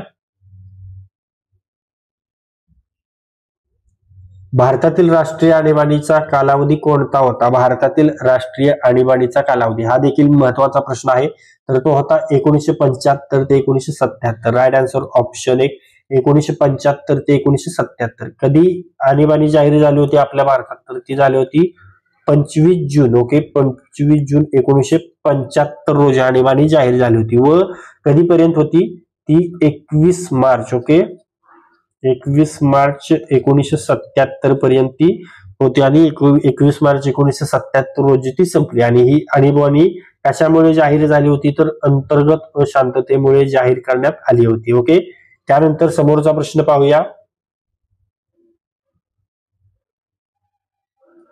मायक्रोसॉफ्टची स्थापना कोणी केली? मायक्रोसॉफ्ट हिची स्थापना केलेली आहे बिल गेट्सने. Right answer option 2 Bill Gates. Okay, Microsoft ही जगप्रसिद्ध बहुराष्ट्रीय संगणक तंत्रज्ञान कंपनी. ओके, आणि बिल गेट्स आणि पॉल ॲलन, कोणी? बिल गेट्स आणि पॉल ॲलन, ओके, यांनी मिळून मायक्रोसॉफ्टची स्थापना केली होती. पुढे जाऊन विचारतील कधी केली होती? तर ती केली होती 4 एप्रिल 1975 रोजी केली होती. ओके, कोणत्या ठिकाणी केली होती? तर अल्बुकर्क न्यू मेक्सिको, अमेरिका या ठिकाणी केली होती. ओके, रतन टाटा आपल्या सर्वांना माहिती आहेत, भारतीय उद्योगपती महत्वाचे व्यक्ती होते. त्यानंतर स्टीव्ह जॉब्स ऍपल कंपनीचे संस्थापक होते. मार्क झुकरबर्ग हे फेसबुक मेटाचे संस्थापक. आणि एलॉन मस्क आपल्या सर्वांना माहिती आहे, टेस्ला स्पेसएक्स यासारख्या कंपन्यांचे संस्थापक. राईट. समोरचा प्रश्न, भारतातील सर्वात प्राचीन पर्वतरांग कोणती आहे? भारतातील सर्वात प्राचीन पर्वतरांग आहे अरवली पर्वतरांग. राईट आन्सर ऑप्शन 3 अरवली पर्वतरांग. ओके, अरवली पर्वत श्रेणी ही भारतातील सर्वात प्राचीन पर्वतरांग मानली जाते. ही रांग राजस्थान, हरियाणा आणि गुजरातच्या काही भागामध्ये पसरलेली. ओके, आता हिचा उगम विस्तार कसा आहे? तर अरवली पर्वतरांग ही उत्तर भारतात राजस्थानच्या पश्चिम भागात सुरू होते आणि गुजरात पर्यंत पसरली. जवळजवळ सुमारे 800 किलोमीटर लांब आहे, हे लक्षात घ्यायची लांबी. ओके, आणि ही पर्वतरांग धरणीच्या संरचनेतील सर्वात जुन्या संरचनापैकी एक मानली जाते. ओके, आणि यामधील सर्वात उंच शिखर कोणतं आहे? अरवलीतील सर्वात उंच शिखर आहे गुरु शिखर. सर्वोच्च शिखर आहे गुरु शिखर. याची उंची किती आहे? 1722 मीटर. ओके, आणि हे राजस्थानच्या माउंट अबू भागात आहे. ओके, त्यानंतर ऑप्शन मध्ये आहे पहा बालाघाट, हे आपल्या महाराष्ट्रामधील आहे. सह्याद्री देखील आपल्या महाराष्ट्रातील आहे. बरोबर. समोरचा प्रश्न पाहूया.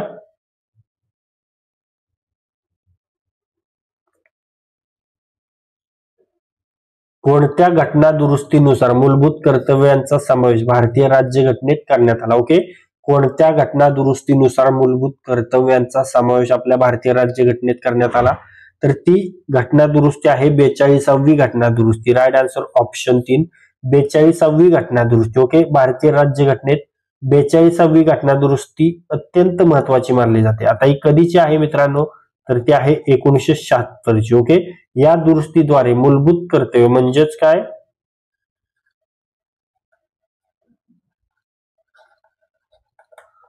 फंडामेंटल ड्युटीज संविधानात समाविष्ट करण्यात आली. या दुरुस्तीने राज्यघटनेचं कोणतं कलम आहे? 51A. ओके, अनुच्छेदात मूलभूत कर्तव्यांचा समावेश करण्यात आला. आणि हे कर्तव्य जे रशिया आहे म्हणजेच माजी सोव्हिएत संघ याच्या राज्यघटनेच्या धर्तीवर तयार करण्यात आलं होतं. आणि स्वतंत्र भारतात नागरिकांना त्यांच्या हक्कांसोबतच काही कर्तव्य असावीत या उद्देशाने त्यांचा समावेश आपल्या राज्यघटनेत करण्यात आलेला आहे. ओके, आणि 1976 मध्ये तत्कालीन पंतप्रधान इंदिरा गांधी यांच्या नेतृत्वाखाली आणीबाणी दरम्यान ही घटना दुरुस्ती करण्यात आली आणि मूलभूत कर्तव्य घटनेत समाविष्ट केली गेली. ओके, तर मित्रांनो आतापर्यंत जे काही प्रश्न आपण पाहिलेले आहेत त्या प्रश्नापैकी काही प्रश्न मी तुम्हाला विचारणार आहे, त्याचे उत्तर तुम्हाला कमेंट बॉक्समध्ये सांगायचे. तुमच्यासाठीचा प्रश्न पहा. युनियन कार्बाइड वायू दुर्घटना कोणत्या शहरात झाली होती? फुल डिटेल मध्ये पाहिलेला प्रश्न आहे. आन्सर कमेंट करायचं. ओके, युनियन कार्बाइड वायू दुर्घटना कोणत्या शहरात झाली होती? आन्सर कमेंट करा. तुमच्यासाठीचा समोरचा प्रश्न, भारताचे राष्ट्रपती श्रीमती द्रौपदी मुर्मू कोणत्या राज्यातील आहेत? हा देखील आपण फुल डिटेल मध्ये पाहिलेला प्रश्न आहे. आन्सर कमेंट करायचंय. भारताचे राष्ट्रपती श्रीमती द्रौपदी मुर्मू कोणत्या राज्यातील आहेत? आन्सर कमेंट करा. ओके, मानवी शरीरातील सर्वात लांब हाड कोणते आहे? पहा, मानवी शरीरातील सर्वात लांब हाड आहे femur. Okay, right answer option 2 femur. Okay, तर ते आहे फिमर. आता जर मी तुम्हाला विचारलं की मानवी शरीरातील सर्वात छोटे लहान हाड कोणते आहे, तर ते आहे स्टेपिस. आणि हे कुठे असतं? हे असतं कानामध्ये. हे लक्षात ठेवा. तर मानवी शरीरात फिमर किंवा जे मांडीचं हाड हे सर्वात लांब हाड, हे लक्षात घ्या. ओके, हे हाड उल्याच्या सांध्यापासून गुडघ्याच्या सांध्यापर्यंत असतं, हे लक्षात ठेवणं गरजेचं आहे. आणि तुम्हाला सांगितलं सर्वात लहान हाड आहे स्टेपिस, हे लक्षात ठेवणं गरजेचं आहे. ओके, त्यानंतर टिबिया. टिबिया आहे कशात? तर हे पायातील दुसरं मोठं हाड आहे. ओके, गुडघ्यापासून टाचपर्यंत जे आहे जातं ते टिबिया असतं. ओके, त्यानंतर उल्ना हे हाताच्या पंजाच्या बाहेरील बाजूचं लांबट हाड. ओके, रेडियस हेही हातातील दुसरं एक लांबट हाड आहे. ओके, आणि हे जे आहे ह्युमरस हे खांद्यापासून कोपरापर्यंत असलेलं हातातील हाड आहे. ओके, त्यानंतर समोरचा प्रश्न, मित्रांनो तुमच्यासाठी एक आनंदाची बातमी, तुमच्यासाठी एक खुशखबरी. तुमच्या बऱ्याच मित्रांनी आपल्याला जी तुमची ससून रुग्णालय पुणेची भरती 2025 आहे त्यासाठी टेस्ट सिरीज सुरू करण्याची रिक्वेस्ट केली होती. आणि त्यासाठीच आपण तुमच्यासाठी टेस्ट सिरीज घेऊन आलेलो आहे मित्रांनो. टेस्ट सिरीज घेऊन आलेलो आहे. टेस्ट सिरीजचा जास्तीत जास्त सराव करायचा आहे, कारण त्यामुळे आपला जो परीक्षेमध्ये टाइम मॅनेजमेंटचा गोंधळ होतो तो आपल्याला रिकव्हर करता येतो. आणि जो परीक्षेमध्ये आपल्याला कोणत्या ठिकाणी जास्त टाइम जातोय किंवा एक्झामचं जे प्रेशर असतं ते प्रेशर मॅनेज करता येतं. आणि आपल्याला समजतं की कोणत्या पॉइंटला आपल्याला जास्त टाइम जातोय, मग तो आपण तो पॉइंट व्यवस्थित करतो. त्यामुळे टेस्ट सिरीज सॉल्व्ह करणे गरजेचं आहे. आणि तुमच्यासाठी आपण 4 टेस्ट घेऊन आलो. ओके, 4 टेस्ट घेऊन आलोय. जशी तुमची ससूनची भरती होणार आहे IBPS नुसार, त्या IBPS पॅटर्न नुसार टेस्ट आहेत. 5 ऑप्शन्स आहेत. ओके, क्वेश्चन आहे, आन्सर आहे, आणि जे ऑप्शन आहे ऑप्शन मध्ये आन्सरचं एक्सप्लेनेशन, आणि जे 4 ऑप्शन्स राहिले त्याचं देखील एक्सप्लेनेशन, त्या पद्धतीची टेस्ट आहे. आणि जर ही टेस्ट तुम्हाला हवी असेल तर तुम्हाला 98 23 93 18 27 या नंबरवर व्हॉट्सअप मेसेज करायचा. आणि फक्त 79 रुपीज इतक्या माफक फी मध्ये ही टेस्ट तुम्हाला मिळणार आहे. परीक्षेच्या दृष्टीने खूप महत्वाची. त्यामुळे आताच या नंबरला व्हॉट्सअप मेसेज करा, टेस्ट सिरीज या सॉल्व्ह करा टाइम लावून, आणि परीक्षेमध्ये चांगले यश मिळवा. गरिबी हटाव ही घोषणा कोणत्या योजनेत करण्यात आली होती? 4थी योजना. राईट आन्सर ऑप्शन 1 4थी पंचवार्षिक योजना. कधी होती? 1970 ते 74. या काळात तत्कालीन प्रधानमंत्री इंदिरा गांधी यांनी गरिबी हटाव ही घोषणा दिली होती. आणि 5व्या पंचवार्षिक योजनेमध्ये या घोषणेची अंमलबजावणी सुरू करण्यात आली होती. ओके, त्यानंतर समोरचा प्रश्न पाहूया. पहा, खालीलपैकी कोणते मूलद्रव्य विटामिन B12 या जीवनसत्वाचा घटक आहे? तर ते मूलद्रव्य आहे cobalt. Right answer option 2 cobalt. Okay, cobalt. Vitamin B12 म्हणजेच काय असतं? ते सायनोकोबॅलामिन. ओके, सायनोकोबॅलामिन यामध्ये काय असतं? यामध्ये असतो कोबाल्ट. ओके, आणि याचा स्रोत काय मित्रांनो? तर याचा स्रोत आहे मांस आहे, हिरव्या भाज्या आहेत, प्राणीजन्य अन्न पदार्थ, अंडी आहेत. ओके, तसेच हे न्यूक्लिक ऍसिड DNA RNA तयार करतात, हे देखील लक्षात ठेवायचंय. ओके, त्यानंतर समोरचा प्रश्न,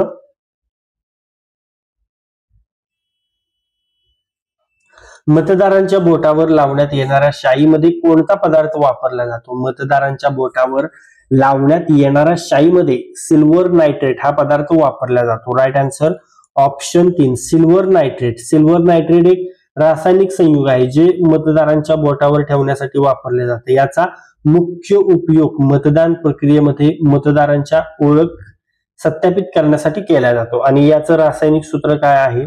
याचं रासायनिक सूत्र आहे AgNO3. ओके, त्यानंतर ऑप्शन मध्ये देखील आपण तुम्हाला सांगतो. तर ऑप्शन मध्ये पहा, सिल्वर क्लोराईड. सिल्वर क्लोराईड मुख्यतः फोटोसेन्सिटिव्ह ड्रग्स मध्ये वापरले जातात, हे लक्षात घ्या. सोडियम नायट्रेट हे रासायनिक खतांमध्ये वापरले जातं. ओके. त्यानंतर पोटॅशियम नायट्रेट एक जलद प्रतिक्रिया असलेला रासायनिक पदार्थ आहे हा. ओके. आणि झिंक ऑक्साईड हे मुख्यतः औषधांमध्ये आणि सनस्क्रीन मध्ये वापरले जातं. समोरचा प्रश्न पाहूया. पहा, आधार क्रमांकामध्ये किती अंक आहेत? आधार क्रमांकामध्ये 12 अंक आहेत. योग्य उत्तर आहे पर्याय क्रमांक 2 12. आधार क्रमांक हा 12 अंकी असतो. ओके. आणि यालाच काय म्हणतात? Unique identification authority of India याद्वारे हा जारी केला जातो आणि प्रत्येक भारतीय नागरिकासाठी हा एक व्यक्तिक ओळख क्रमांक आहे. बरोबर. आणि कोणाद्वारे? UIDAI द्वारे म्हणजेच युनिक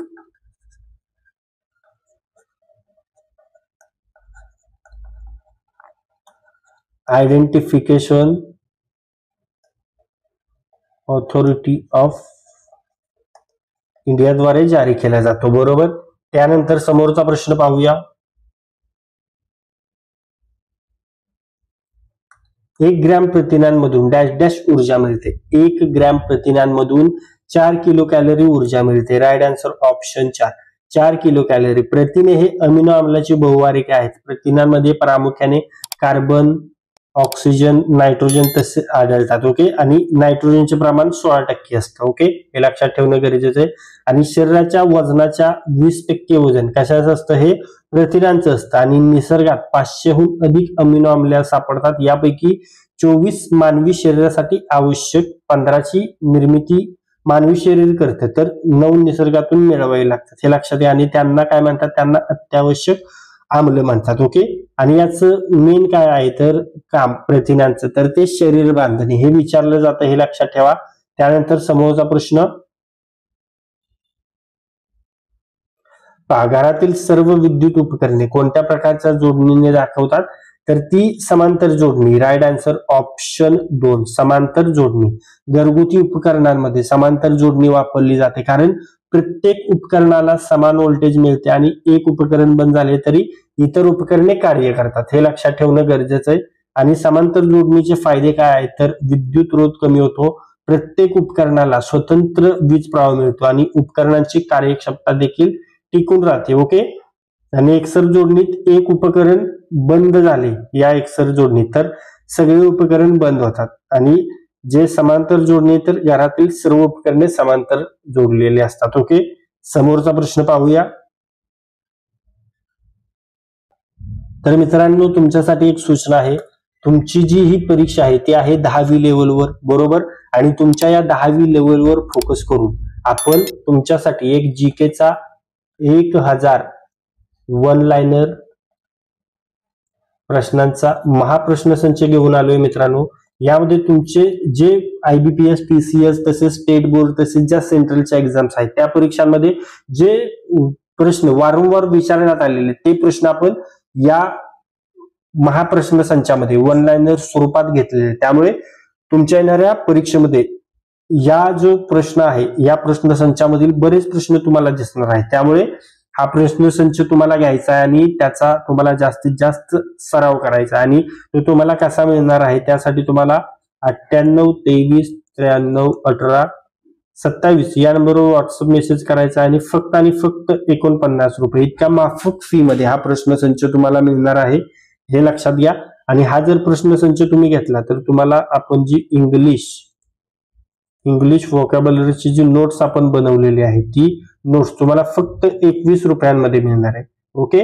आणि ह्या दोन्ही नोट्स तुम्हाला किती रुपयांमध्ये मिळणार आहेत? फक्त 70 रुपयांमध्ये. आणि जर या 70 रुपयांमध्ये तुम्ही दोन्ही नोट्स घेतल्या तर तुम्हाला मराठी शब्दसंग्रहावर मराठी शब्दसंग्रह आहे त्यावर आपण वन लाइनर क्वेश्चन सेट बनवलेले ते तुम्हाला फ्री मध्ये मिळणार आहे. त्यासाठी तुम्हाला हे दोन्ही घ्यायचे. मग मराठी शब्दसंग्रह तुम्हाला फ्री मध्ये मिळणार आहे वन लाइनर क्वेश्चन्स. ओके. त्यामुळे आत्ताच या नंबरला व्हॉट्सअप मेसेज करा, फीज पे करा आणि क्वेश्चन सेट घ्या. परीक्षेच्या दृष्टीने महत्वाचे. लाल मुंग्यांच्या दंशामध्ये कोणते आम्ल असते? लाल मुंग्यांच्या दंशामध्ये फॉर्मिक आम्ल असतं. राईट आन्सर ऑप्शन 4 फॉर्मिक आम्ल. फॉर्मिक आम्ल तर लाल मुंग्या आणि काही इतर कीटकांच्या विषामध्ये आढळतं. आणि फॉर्मिक आम्ल हे मुंग्यांवरूनच नाव घेतलं. हे लक्षात घ्या. फॉर्मिका म्हणजे मुंगी. ओके. त्यानंतर ऑप्शन मध्ये आहे हायड्रोक्लोरिक आम्ल, HCl पोटातील आम्ल खाद्य पचनासाठी महत्वाचा आहे, बरोबर. लाल आम्ल असा कोणता रासायनिक प्रकार आहे का मित्रांनो, तर तो नाहीये, बरोबर. नायट्रिक आम्ल मुख्यतः खतांच्या उत्पादनांसाठी वापरले जातात आणि सल्फ्युरिक आम्ल H2SO4 बरोबर उद्योगांमध्ये वापरले जाणारे द्रव आहे. आणि नायट्रिक आम्ल काय HNO3 हे लक्षात ठेवा. समोरचा प्रश्न पाहूया.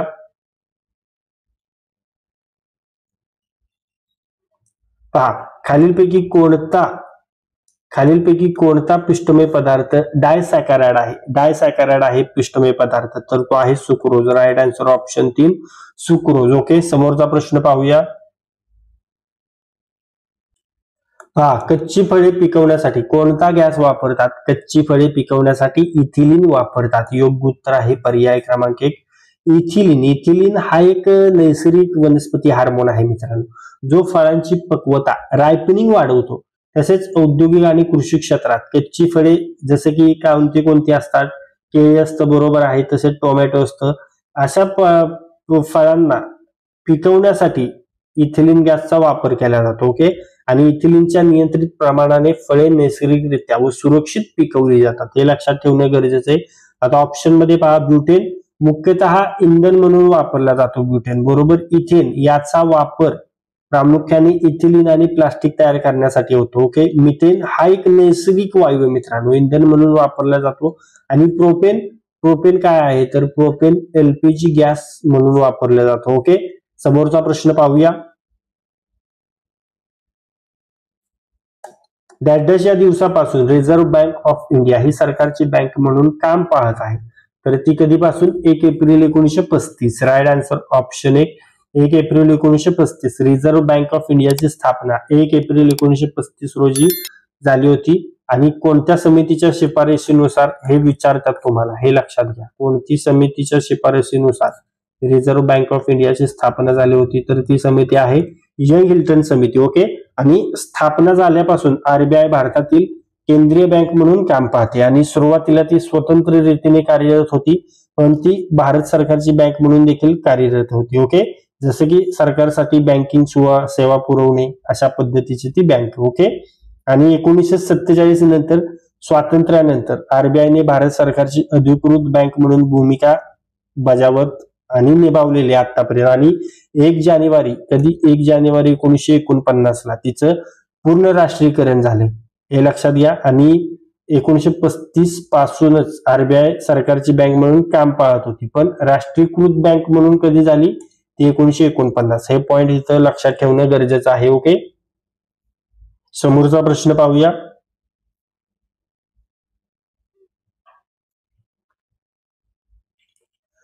खालीलपैकी कोणता पदार्थ विद्युत वाहक आहे. विद्युत वाहक कोणता पदार्थ आहे तो सांगायचा आहे आपल्याला, तर तो आहे graphite. Right answer option 3 graphite.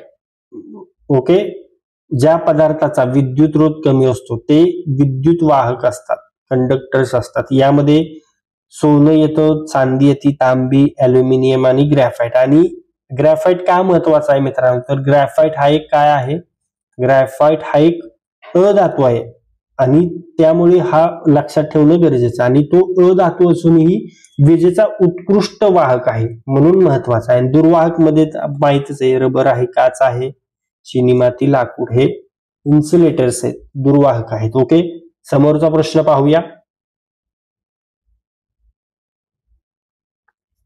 संगणकीय भाषेत www अक्षरे कशाशी संबंधित आहेत. संगणकीय भाषेत www अक्षरे इंटरनेटशी संबंधित आहेत. योग्य उत्तर आहे पर्याय क्रमांक 2 इंटरनेट. www म्हणजे वर्ल्ड वाईड वेब, इंटरनेटवर माहिती प्रसारित करण्यासाठी वापरली जाणारी प्रणाली. ओके, आणि ही कधी शोधली होती, 1989 मध्ये. 1989 मध्ये सरने शोधली होती. Sir European organization for nuclear research आहे आणि येथे काम करत असताना ब्रिटिश वैज्ञानिक आहे कोण, टीम बर्नर्स ली यांनी www चा शोध लावला, हे लक्षात घ्या. www ही इंटरनेटवर वेबसाईटना ऍक्सेस करण्यासाठी वापरले जातं. ओके, समोरचा प्रश्न पाहूया.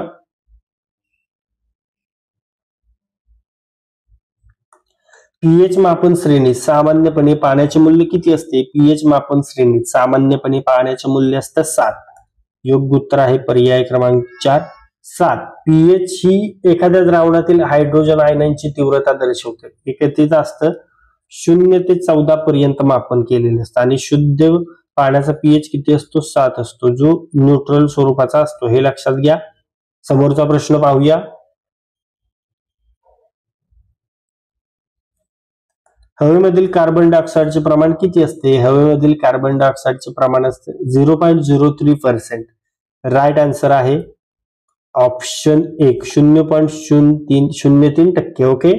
कार्बन डायऑक्साईड CO2 हवेमधील CO2 चे प्रमाण सर्वसाधारणपणे 0 ते 0.03% असते. CO2 हे जीवनासाठी अत्यावश्यक असलेलं घटक आहे, कारण ते वनस्पतींच्या श्वसन प्रक्रियेसाठी महत्वाचे आहे. आणि CO2 चे प्रमाण वाढल्यास ते ग्लोबल वॉर्मिंग आणि हवामान बदलांच्या कारणांपैकी एक होऊ शकते. हे देखील इथं लक्षात ठेवणं गरजेचं आहे. ओके. आता ऑप्शन मध्ये आहे पहा 21%. हे कशाचं आहे?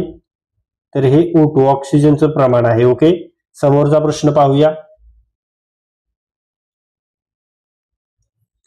फुफ्फुसाचे मुख्य कार्य कोणते आहे? फुफ्फुसाचे मुख्य कार्य आहे रक्ताचे शुद्धीकरण. योग्य उत्तर पर्याय क्रमांक 2 रक्ताचे शुद्धीकरण. फुफ्फुस हे शरीरातील अशुद्ध रक्तातील कार्बन डायऑक्साईड बाहेर टाकून ऑक्सिजन युक्त शुद्ध रक्त तयार करतं आणि त्यामुळे फुफ्फुसाचे मुख्य कार्य रक्ताचे शुद्धीकरण व श्वसन क्रिया करणे हे आहे. ओके. आणि फुफ्फुसाद्वारे दर मिनिटाला 12 ते 16 श्वास घेतले जातात. हे देखील लक्षात ठेवायचं आहे. आता ऑप्शन मध्ये आहे रक्त पुरवठा. रक्त पंप करणे हे हृदयाचं मुख्य कार्य आहे मित्रांनो, हृदयाचं कार्य आहे.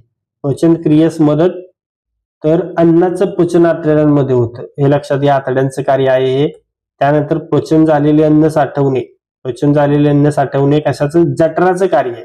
अन्नाचे साठवण जठरात होते आणि ऊर्जा साठा करणे लिव्हर ऊर्जा साठवतं. यकृताचं कार्य आहे ऊर्जा साठा करणे. ओके. समोरचा प्रश्न पाहूया. रक्तातील कोणत्या पेशींना सैनिक पेशी म्हणतात? सैनिक पेशी असे म्हणतात श्वेत रक्तकणिकांना. योग्य उत्तर आहे पर्याय क्रमांक 1 श्वेत रक्तकणिका.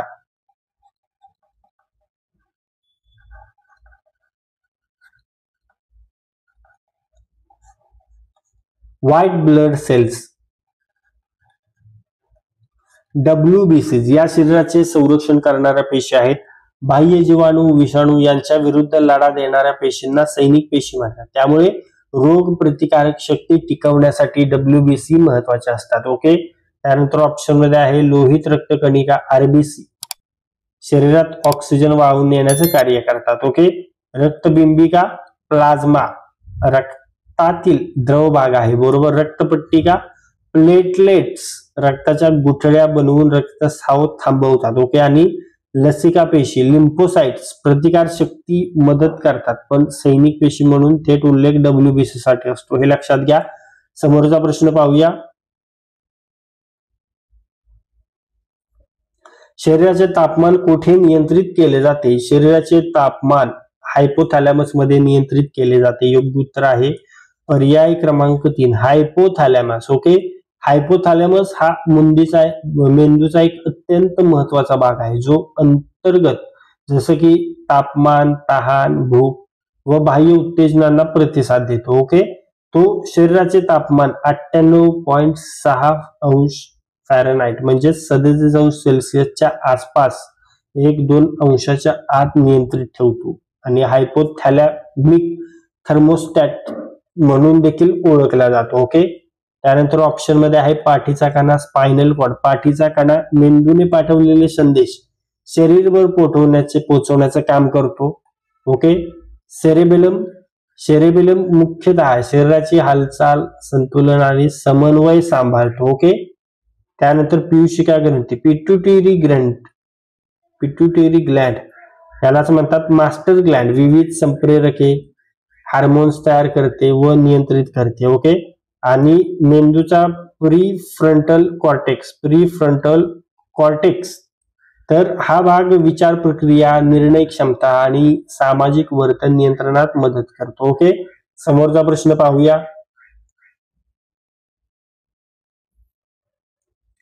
आंतरराष्ट्रीय नाणेनिधी या संस्थेचे संक्षिप्त रूप कोणते? आंतरराष्ट्रीय नाणेनिधीचे संक्षिप्त रूप आपल्याला सांगायचे तर ते आहे IMF. योग्य उत्तर पर्याय क्रमांक 1 IMF. Okay, international monetary fund, आंतरराष्ट्रीय नाणेनिधी ही संस्था युनायटेड नेशन्स संयुक्त राष्ट्रसंघाच्या कार्यरत असलेली एक प्रमुख आर्थिक संस्था आहे. हिचं मुख्यालय आहे वॉशिंग्टन DC येथे. ओके, वॉशिंग्टन DC अमेरिका इथे इथं मुख्यालय. सदस्य देश किती आहेत? सदस्य देश आहेत 189 आणि स्थापना याची कधी झाली होती? 5 डिसेंबर. ओके, 5 डिसेंबर 1945 ला. आणि IMF जगभरातील देशांमध्ये आर्थिक स्थिरता राखण्यासाठी मदत करते, हे देखील इथे लक्षात ठेवणं गरजेचं आहे. तर मित्रांनो, आतापर्यंत जे काही प्रश्न आपण पाहिलेले आहेत त्या प्रश्नापैकी काही प्रश्न मी तुम्हाला विचारणार आहे, त्याचे उत्तर तुम्हाला कमेंट बॉक्समध्ये सांगायचे. तुमच्यासाठीचा प्रश्न पहा. मतदारांच्या बोटावर लावण्यात येणाऱ्या शाईमध्ये कोणता पदार्थ वापरला जातो? फुल डिटेल मध्ये पाहिलेला प्रश्न आहे मित्रांनो. आन्सर तुम्हाला यायलाच हवं, त्यामुळे लगेच आन्सर कमेंट करा. मतदारांच्या बोटावर लावण्यात येणाऱ्या शाईमध्ये कोणता पदार्थ वापरला जातो? आन्सर कमेंट करा. तुमच्यासाठीचा समोरचा प्रश्न. लाल मुंग्यांच्या दंशामध्ये कोणते आम्ल असते? हा देखील फुल डिटेल मध्ये पाहिलेला प्रश्न आहे. आन्सर कमेंट करायचे. लाल मुंग्यांच्या दंशामध्ये कोणते आम्ल असते? आन्सर कमेंट करा. ओके,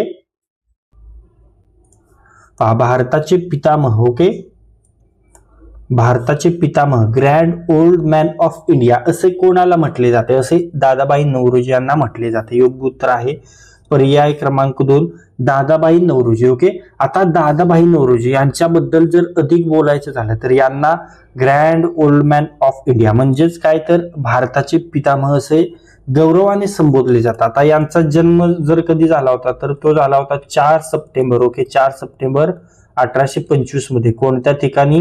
नवसारी येथे. नवसारी कोणत्या राज्यात आहे? नवसारी गुजरात राज्यात आहे, येथे झाला होता. आणि कोणतं कुटुंब होतं? हे पारशी कुटुंब होतं, हे लक्षात घ्या. आणि त्यांनी महत्वाची संस्था स्थापन केली होती, बऱ्याच वेळा परीक्षेमध्ये विचारलं जातं, तर ती संस्था होती बॉम्बे असोसिएशन. ओके, त्यांनी बॉम्बे असोसिएशन ही संस्था स्थापन केली होती. आणि कधी स्थापन केली होती? 1852 मध्ये. ओके, त्यासोबतच त्यांनी Elphinstone college Mumbai. Okay, Elphinstone college Mumbai, Elphinstone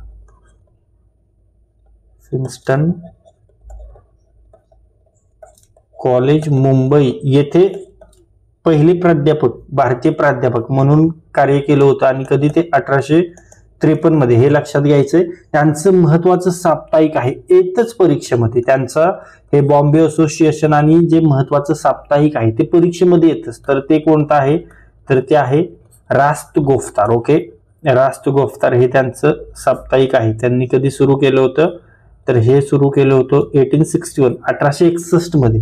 तर हे महत्वाची एक गोष्ट. आणि अजून काय विचारलं जातं तर हे 3 वेळा भारतीय राष्ट्रीय काँग्रेसचे अध्यक्ष देखील राहिलेले होते. कधी कधी 1886 मध्ये, त्यानंतर 1893 आणि 1906चं जे भारतीय राष्ट्रीय काँग्रेसचं अधिवेशन होतं त्या अधिवेशनाचे अध्यक्ष राहिले होते, हे लक्षात घ्या.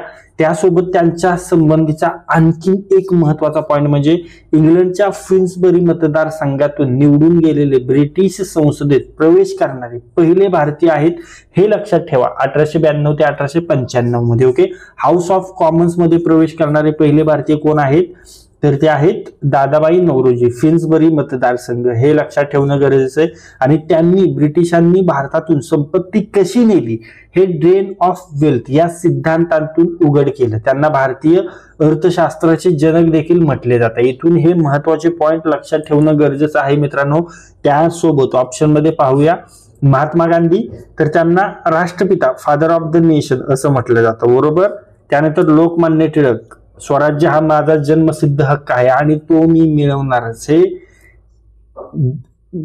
ही सिंह गर्जना लोकमान्य टिळकांनी केली होती, बरोबर. लाला लजपतराय पंजाब केसरी म्हणून ओळखले जाते, जे लाल बाल पाल त्रिकूट आहे त्यापैकी एक आहेत. ओके, आणि गोपाळ कृष्ण गोखले हे कोण आहेत? तर हे गांधीजींचे राजकीय गुरु. ओके, मवाळ विचारसरणीचे नेते आहेत, हे लक्षात ठेवणं गरजेचं आहे. त्यानंतर समोरचा प्रश्न पाहूया मित्रांनो. तुमच्यासाठी एक खुश खबर आहे. तुमच्या जी ससून रुग्णालय पुणे भरती आहे त्या भरतीवर फोकस करून आपण 4 टेस्ट घेऊन आलो. ओके, 4 फुल लेंथ टेस्ट आपण घेऊन आलेलो आहे. या सर्व टेस्ट आहेत IBPS पॅटर्न नुसार. ओके, IBPS पॅटर्न नुसार या टेस्ट आहेत. 4 टेस्ट आहेत IBPS पॅटर्न नुसार. 5 ऑप्शन्स आहेत. ऑप्शन मध्ये जे राईट आन्सर आहे त्या आन्सर आहे, आन्सरचं तुम्हाला एक्सप्लेनेशन मिळणार आहे आणि जे रिमेनिंग 4 ऑप्शन्स आहेत त्याचं देखील तुम्हाला एक्सप्लेनेशन मिळणार आहे. अशा पद्धतीची फुल डिटेल टेस्ट आपण तुम्हाला देत आहे. आणि ही जर टेस्ट तुम्हाला हवी असेल तर त्यासाठी तुम्हाला काय करायचंय, त्यासाठी तुम्हाला 98 23 93 18 27 या नंबरवर व्हॉट्सअप मेसेज करायचा आहे आणि फक्त 79 रुपीज इतक्या माफक फी मध्ये ही टेस्ट सिरीज तुम्हाला घ्यायची. परीक्षेच्या दृष्टीने खूप महत्वाची टेस्ट सिरीज जास्तीत जास्त सॉल्व्ह करा मित्रांनो, कारण जो परीक्षेमध्ये तुमचा टाइम मॅनेजमेंटचा गोंधळ होतो तो तुम्ही सराव करून मॅनेज करता येतो आणि परीक्षेमध्ये जे तुमच्यावर दडपण भीती असते ती दडपण भीती ते देखील तुम्हाला मॅनेज करता येते. त्यामुळे जास्तीत जास्त टेस्ट सिरीज सॉल्व्ह करा. ओके, त्यासोबत मित्रांनो तुम्हाला जीके 1000 वन लाइनर प्रश्नांचा महाप्रश्नसंच बनवलेला आहे. ओके, महाप्रश्नसंच आहे तो देखील आपण तुम्हाला देतोय आणि त्याची फी आहे फक्त आणि फक्त 49 रुपीज इतकी माफक फी आहे. त्यासाठी तुम्हाला याच नंबरला व्हॉट्सअप मेसेज करायचा आहे. 49 रुपीज मध्ये हा प्रश्नसंच घेते. त्यासोबत इंग्लिश व्होकॅब नोट्स देखील आहे आपल्याकडे. ती तुम्हाला हा प्रश्नसंच घेतल्यावर ती नोट्स फक्त 21 रुपयांमध्ये मिळणार आहे आणि ह्या जरी 2 नोट्स घेतल्या 70 रुपयांमध्ये तर तुम्हाला मराठी शब्दसंग्रह ऑनलाईन क्वेश्चन सेट फ्री मध्ये मिळणार आहे. त्यामुळे आताच या नंबरला मेसेज करा, नोट्स घ्या, परीक्षेच्या दृष्टीने महत्वाचं. पहा, कोणत्या वैज्ञानिकाने पहिल्यांदा उत्क्रांतीचा सिद्धांत मांडला, तर तो वैज्ञानिक आहे Charles Darwin. Right answer option 1, Charles डार्विनने उत्क्रांतीचा सिद्धांत मांडलेला आहे. बरोबर. समोरचा प्रश्न पहा, अनुवंशिक लक्षणे पुढच्या पिढीकडे कशामुळे जातात. अनुवंशिक लक्षणे पुढच्या पिढीकडे DNA आणि जनुकांमुळे जातात. राईट आन्सर ऑप्शन 1, DNA आणि जनुके. समोरचा प्रश्न पाहूया.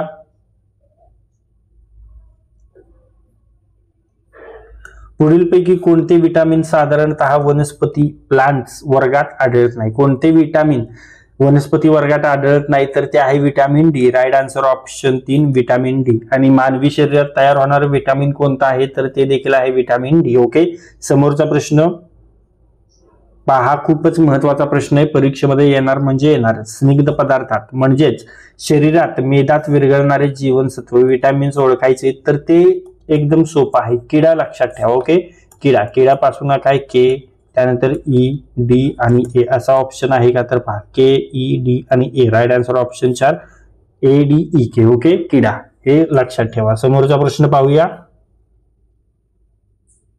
पहा, जाती निर्मूलना संदर्भात एक गाव एक पाणवठा ही चळवळ कोणी सुरू केली, तर ही चळवळ सुरू केली बाबा आढाव यांनी. Right answer option 1, Baba Adhav. Okay, 1970च्या दशकात पुण्यात डॉक्टर बाबा आढाव हे नगरसेवक होते.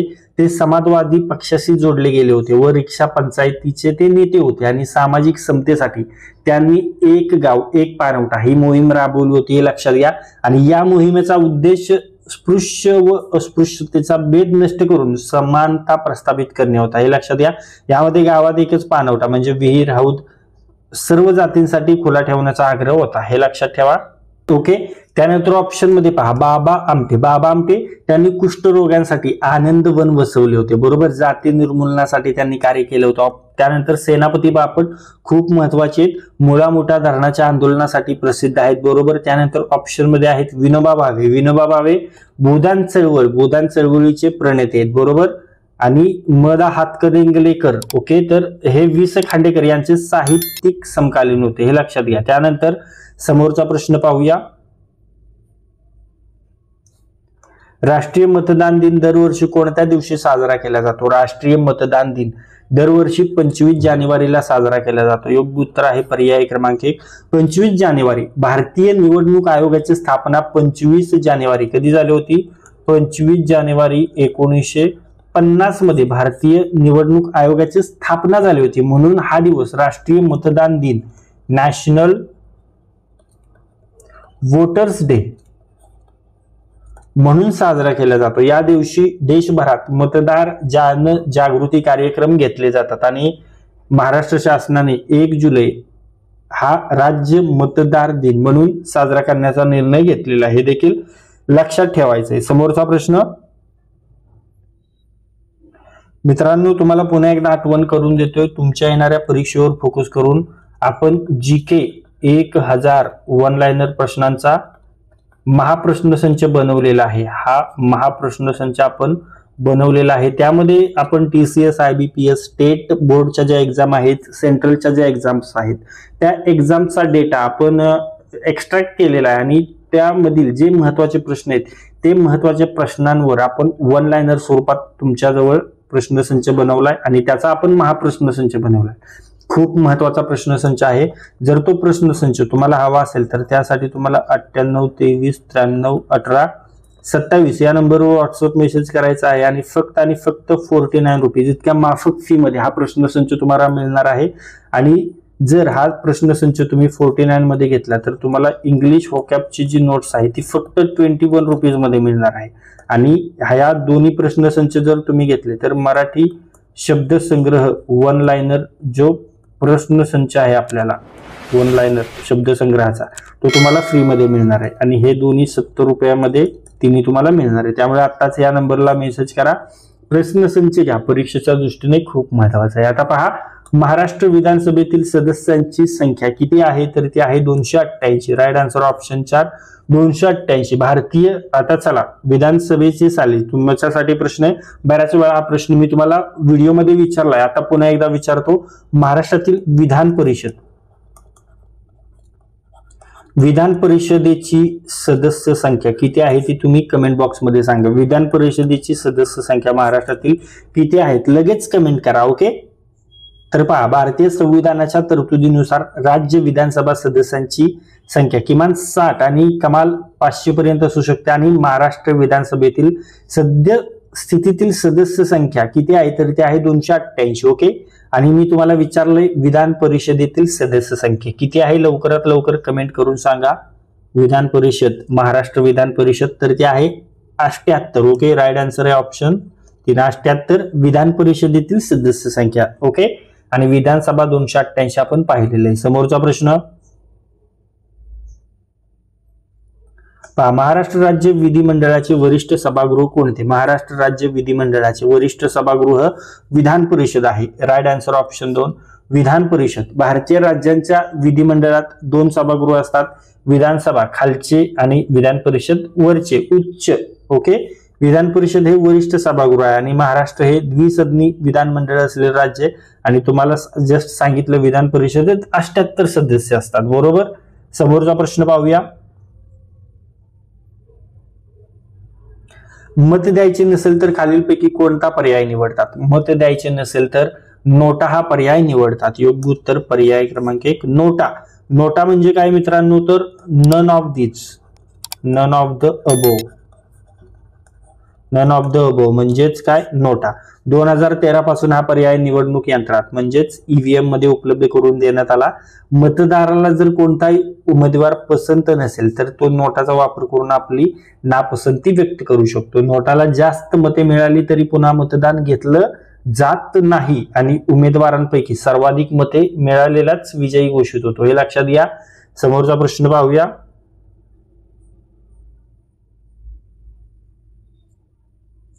महाराष्ट्रातील पंचायत राज पद्धती डॅश डॅश स्तरीय आहे. महाराष्ट्रातील पंचायत राज पद्धती 3 स्तरीय आहे. बरोबर. योग्य उत्तर पर्याय क्रमांक 2 3 स्तरीय. महाराष्ट्र राज्यात त्रिस्तरीय 3 स्तरांची पंचायत राज व्यवस्था आहे.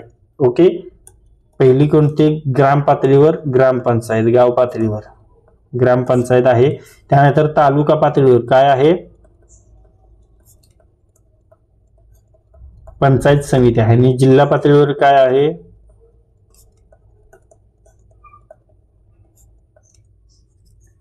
जिल्हा परिषद. ओके. या त्रिस्तरीय त्रिरचनेची शिफारस कोणत्या समितीने केली होती? वसंतराव नाईक समितीने केली होती. कधी केली होती? 1960 मध्ये. हे लक्षात ठेवा. समोरचा प्रश्न पाहूया. इंग्लंडमध्ये मायकल ओडवायरचा खून कोणी केला? इंग्लंडमध्ये मायकल ओडवायरचा खून केलेला आहे सरदार उधम सिंग यांनी. योग्य उत्तर पर्याय क्रमांक 2 सरदार उधम सिंग. कधी केला? 13 मार्च 1940 1940 रोजी इंग्लंडमधील लंडनच्या टॅक्स्टन हॉल येथे सरदार उधम सिंग यांनी मायकल ओडवायर याचा गोळ्या झाडून खून केला. याचा उद्देश काय होता? तर 1919च्या जालियनवाला बाग हत्याकांडाचा बदला घेणे. ओके, कारण ओडवायरच पंजाबचा लेफ्टनंट गव्हर्नर होता आणि त्याने जनरल डायरच्या गोळीबाराचे समर्थन केलं होतं आणि सरदार उधम सिंग यांना अटक करण्यात आली आणि 31 जुलै 1940 रोजी फाशी देण्यात आली. हे लक्षात घ्या. समोरचा प्रश्न पाहूया.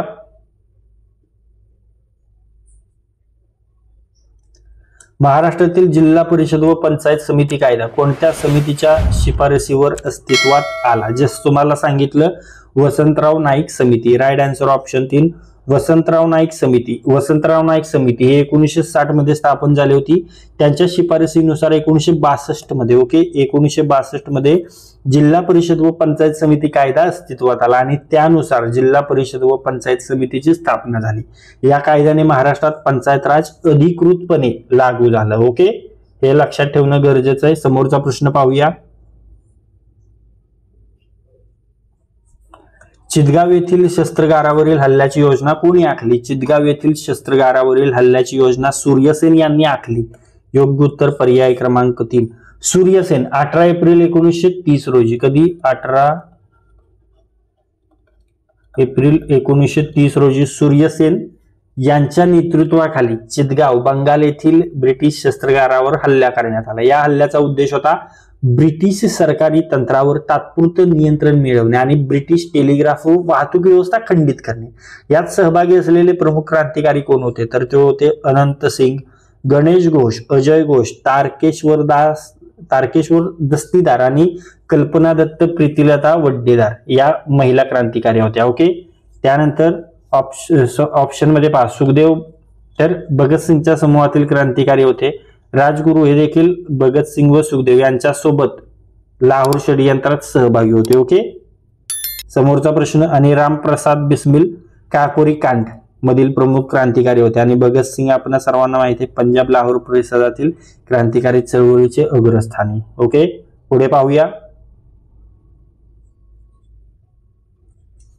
सर कर्जन वायली या ब्रिटिश अधिकाऱ्याची हत्या करणाऱ्या क्रांतिकारकाचं नाव काय आहे? तर ते आहे Madanlal Dhingra. Right answer option 4 Madanlal Dhingra. Madanlal Dhingra हे क्रांतिकारी होते जे इंडिया हाऊस या गुप्त क्रांतिकारी संघटनेचे सदस्य होते. त्यांनी कधी 1 जुलै 1909 रोजी लंडन मधील इम्पेरियल इन्स्टिट्यूट मध्ये सर कर्जन वायली यांची गोळ्या झाडून हत्या केली होती आणि कर्जन वायली हा ब्रिटनमधील इंडिया ऑफिस मध्ये भारतीय विद्यार्थ्यांवर पाळत ठेवणारा अधिकारी होता आणि ती 17 ऑगस्ट 1909 रोजी पेंटोनविल तुरुंगात फाशी देण्यात आली. हे लक्षात घ्या धिंगराला.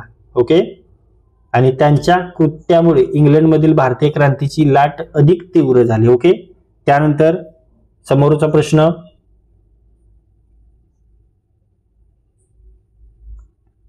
जॅक्सनचा वध करणारे अनंत कानेरे कोणत्या संघटनेशी संबंधित होते? जॅक्सनचा वध करणारे अनंत कानेरे अभिनव भारत या संघटनेशी संबंधित होते. योग्य उत्तर पर्याय क्रमांक 1 अभिनव भारत.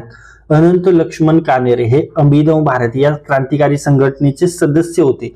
त्यांनी 21 डिसेंबर 1909 रोजी नाशिकमध्ये कलेक्टर जॅक्सन याचा वध केला होता आणि जॅक्सन यांनी बाबाराव आंबेडकर यांना अंदमानात काळ्या पाण्याची शिक्षा दिली होती. ओके, आणि या अन्यायाच्या विरोधात नाशिकच्या विजयानंद थिएटरमध्ये अनंत कानेरे यांनी गोळ्या झाडून जॅक्सनचा वध केला होता आणि अनंत कानेरे यांना त्यांच्या सहकाऱ्यांसह अटक करण्यात आली व नंतर फाशी देण्यात आली. ओके, हे लक्षात ठेवा.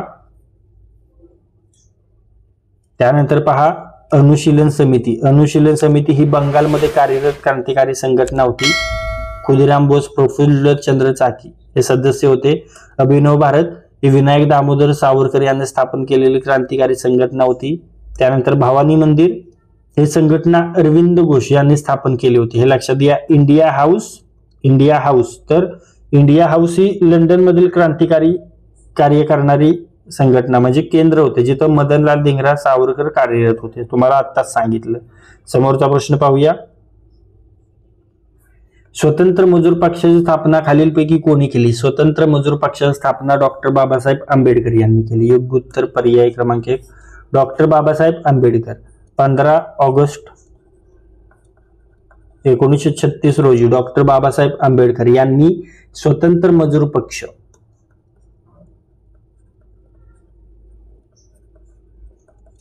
इंडिपेंडंट लेबर पार्टी ILP ची स्थापना केली. हा पक्ष श्रमिक, दलित व शोषित वर्गाचे प्रतिनिधित्व करण्यासाठी तयार केला गेला होता, हे लक्षात ठेवणं गरजेचं आहे. या पक्षाचा जाहीरनामा टाइम्स ऑफ इंडिया या इंग्रजी वृत्तपत्रात प्रसिद्ध देखील झाला होता आणि 1938 मध्ये मनमाड येथे झालेल्या दलित वर्ग कर्मचारी परिषदेत आंबेडकरांनी सांगितलं की ब्राह्मणशाही व भांडवलशाही हे भारतीय कामगारांचे 2 शत्रू आहेत, हे देखील लक्षात ठेवायचे. त्यानंतर समोरचा प्रश्न पाहूया. सविनय कायदेभंग चळवळीचा कालावधी कोणता आहे? सविनय कायदेभंग चळवळीचा कालावधी आहे 1930 ते 1934. योग्य उत्तर पर्याय क्रमांक 2 1930 ते 1934. सविनय कायदेभंग चळवळ यालाच काय म्हणतात? सिव्हिल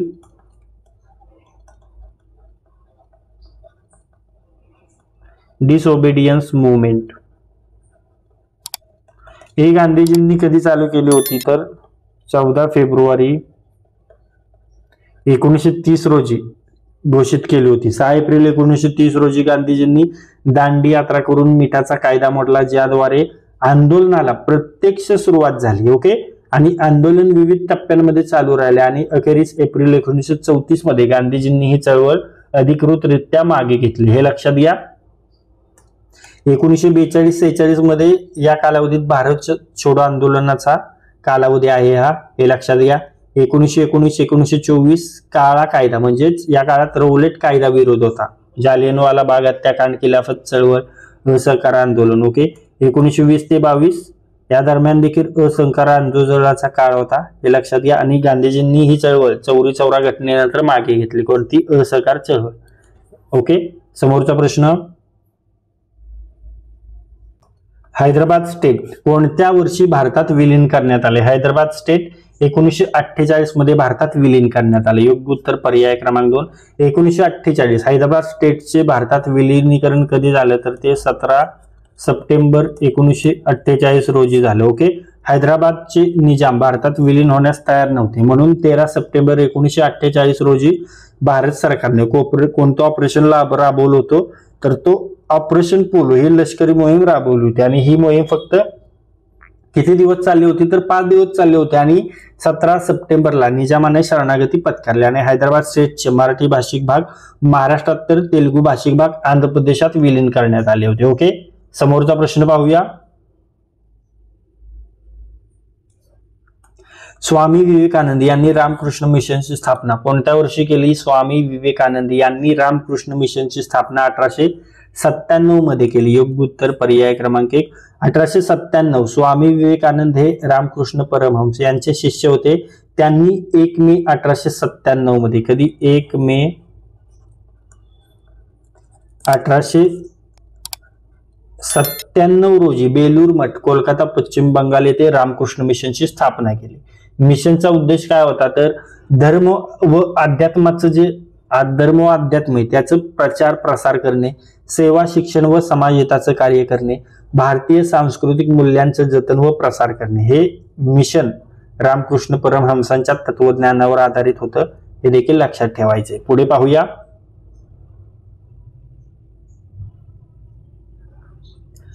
3 मे 1939 रोजी सुभाषचंद्र बोस यांनी पुरोगामी विचारसरणीच्या कोणत्या पक्षाची स्थापना केली? पहा, 3 मे 1939 रोजी सुभाषचंद्र बोस यांनी पुरोगामी विचारसरणीच्या फॉरवर्ड ब्लॉक या पक्षाची स्थापना केली. योग्य उत्तर आहे पर्याय क्रमांक 3 फॉरवर्ड ब्लॉक. सुभाषचंद्र बोस यांनी काँग्रेसच्या अध्यक्षपदावरून राजीनामा दिल्यानंतर 3 मे 1939 रोजी फॉरवर्ड ब्लॉक या नव्या पुरोगामी विचारांच्या पक्षाची स्थापना केली. यामागील उद्देश म्हणजे स्वातंत्र्य लढ्याला अधिक तीव्र व क्रांतिकारी दिशा देणे. त्यांनी काँग्रेसमध्ये राहूनही स्वतंत्र विचार मांडण्यासाठी या पक्षाची स्थापना केली होती आणि फॉरवर्ड ब्लॉकने ब्रिटिश साम्राज्यवादाविरोधात थेट लढा देण्याचा अजेंडा मांडला होता, हे लक्षात ठेवा. त्यानंतर ऑप्शन मध्ये आहे सोशलिस्ट पार्टी. तर हा पक्ष स्वतंत्र भारतात 1948 मध्ये राम मनोहर लोहिया आणि जयप्रकाश नारायण यांनी स्थापन केला होता. ओके.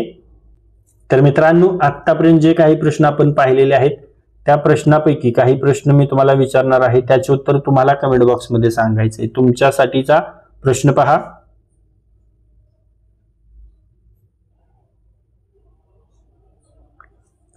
कोणत्या वैज्ञानिकाने पहिल्यांदा उत्क्रांतीचा सिद्धांत मांडला? फुल डिटेल मध्ये पाहिलेला प्रश्न आहे, आन्सर कमेंट करायचे. कोणत्या वैज्ञानिकाने पहिल्यांदा उत्क्रांतीचा सिद्धांत मांडला? आन्सर कमेंट करा. तुमच्यासाठीचा समोरचा प्रश्न, महाराष्ट्र राज्य विधिमंडळाचे वरिष्ठ सभागृह कोणते आहे? हा देखील फुल डिटेल मध्ये पाहिलेला प्रश्न आहे, आन्सर तुम्हाला येणारच आहे. आन्सर कमेंट करायचं आहे. महाराष्ट्र राज्य विधिमंडळाचे वरिष्ठ सभागृह कोणते, या प्रश्नाचे उत्तर तुम्हाला आन्सर कमेंट करायचे. ओके. महाराष्ट्राचे राज्यगीत म्हणून घोषित करण्यात आलेल्या गरजा महाराष्ट्र माझा या गीताचे गीतकार खालीलपैकी कोण आहेत? तर ते आहेत राजा बढे. ओके. योग्य उत्तर आहे पर्याय क्रमांक 3 राजा बढे. ओके. तर गरजा महाराष्ट्र माझा हे महाराष्ट्र राज्यगीत कधी अधिकृतपणे स्वीकारले गेले? तर ते 19 फेब्रुवारी. ओके. 19 फेब्रुवारी 2023 पासून स्वीकारले गेले. ओके. याचे गीतकार आहेत राजा बढे आणि हे नागपूरची कवी आहेत, हे लक्षात ठेवा. याला संगीत कुणी दिलं होतं? तर संगीत दिलं होतं श्रीनिवास खळे यांनी. ओके. आणि याचं गायन कुणी केलं होतं? गायन शाहीर साबळे यांनी केलं होतं. आणि या गीताचा कालावधी किती आहे? तर तो आहे 1 मिनिट 41 सेकंद. इतकी माहिती यामध्ये आपल्याला अवश्य माहिती असणं आवश्यक आहे. ओके. समोरचा प्रश्न पाहूया. मित्रांनो, तुमच्यासाठी एक खुशखबरी आहे. तुमच्या येणाऱ्या परीक्षेवर फोकस करून आपण तुमच्यासाठी 4 टेस्ट सिरीज घेऊन आलोय. म्हणजे 4 टेस्ट आहेत, यामध्ये 4 टेस्ट तुम्हाला घेऊन आलोय. या 4ही टेस्ट तुमच्या IBPS पॅटर्न नुसार आहेत. ओके. IBPS पॅटर्न नुसार या 4 टेस्ट सेट केलेल्या आहेत. ओके. तुमच्या सिलेबस नुसार टेस्ट आहेत. ओके. यामध्ये IBPS पॅटर्न नुसार क्वेश्चन आहे, 5 ऑप्शन्स आहेत. ऑप्शन्स जे राईट आन्सर आहे त्या राईट आन्सरचं एक्सप्लेनेशन आपण केलेले आणि जे रिमेनिंग 4 ऑप्शन्स आहेत त्या 4 ऑप्शन्स देखील आपण फुल डिटेल मध्ये एक्सप्लेनेशन केले. त्यामुळे कोणता प्रश्न बरोबर आहे, का बरोबर आहे, चुकला आहे तर का चुकला आहे, हे तुम्हाला व्यवस्थित करणार आहे. त्यामुळे या टेस्ट सिरीज या परीक्षेच्या पूर्वी नक्की सॉल्व्ह करा. त्यामुळे तुमचा जो परीक्षेमध्ये टाइम मॅनेजमेंटचा गोंधळ होतो तो मॅनेज करता येतो आणि जो परीक्षेमध्ये तुमच्यावर प्रेशर असतो तो देखील मॅनेज करता येतो. आणि या टेस्ट सिरीज तुम्हाला कशा घ्यायच्यात? तर त्यासाठी तुम्हाला 98 23 93 18 27 या नंबरवर व्हॉट्सअप मेसेज करायचा आणि फक्त 79 रुपीज इतक्या माफक फी मध्ये या टेस्ट तुम्हाला घ्यायचे, सॉल्व्ह करायचे. ओके.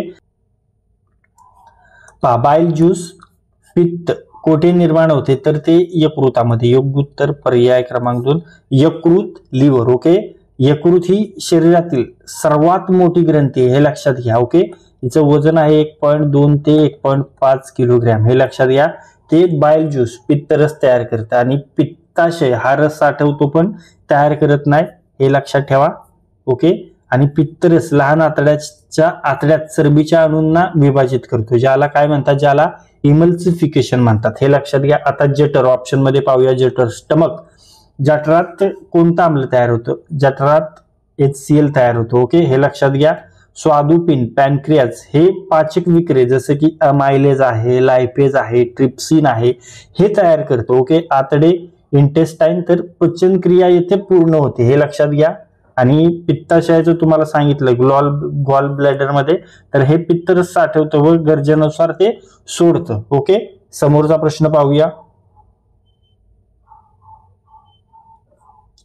शरीरातील साखरेचे नियंत्रण या अवयवाद्वारे केले जाते. कोणता अवयव आहे? स्वादुपिंड, पॅनक्रियाज. ओके. योग्य उत्तर आहे पर्याय क्रमांक 1 स्वादुपिंड, पॅनक्रियाज. ओके. स्वादुपिंड एक मिश्र ग्रंथी आहे, अंतःस्रावी व बाह्यस्रावी. यातून इन्सुलिन व ग्लुकॅगॉन हे संप्रेरक स्त्रावतात जे रक्तातील साखरेचं प्रमाण नियंत्रित करतात. आणि जास्त साखरेचे रूपांतर कशामध्ये होते? ग्लायकोजन मध्ये होते. आणि ते कुठे साठवले जातं? तर ते यकृतात साठवलं जातं. हे महत्वाचे पॉइंट लक्षात ठेवणं गरजेचं आहे.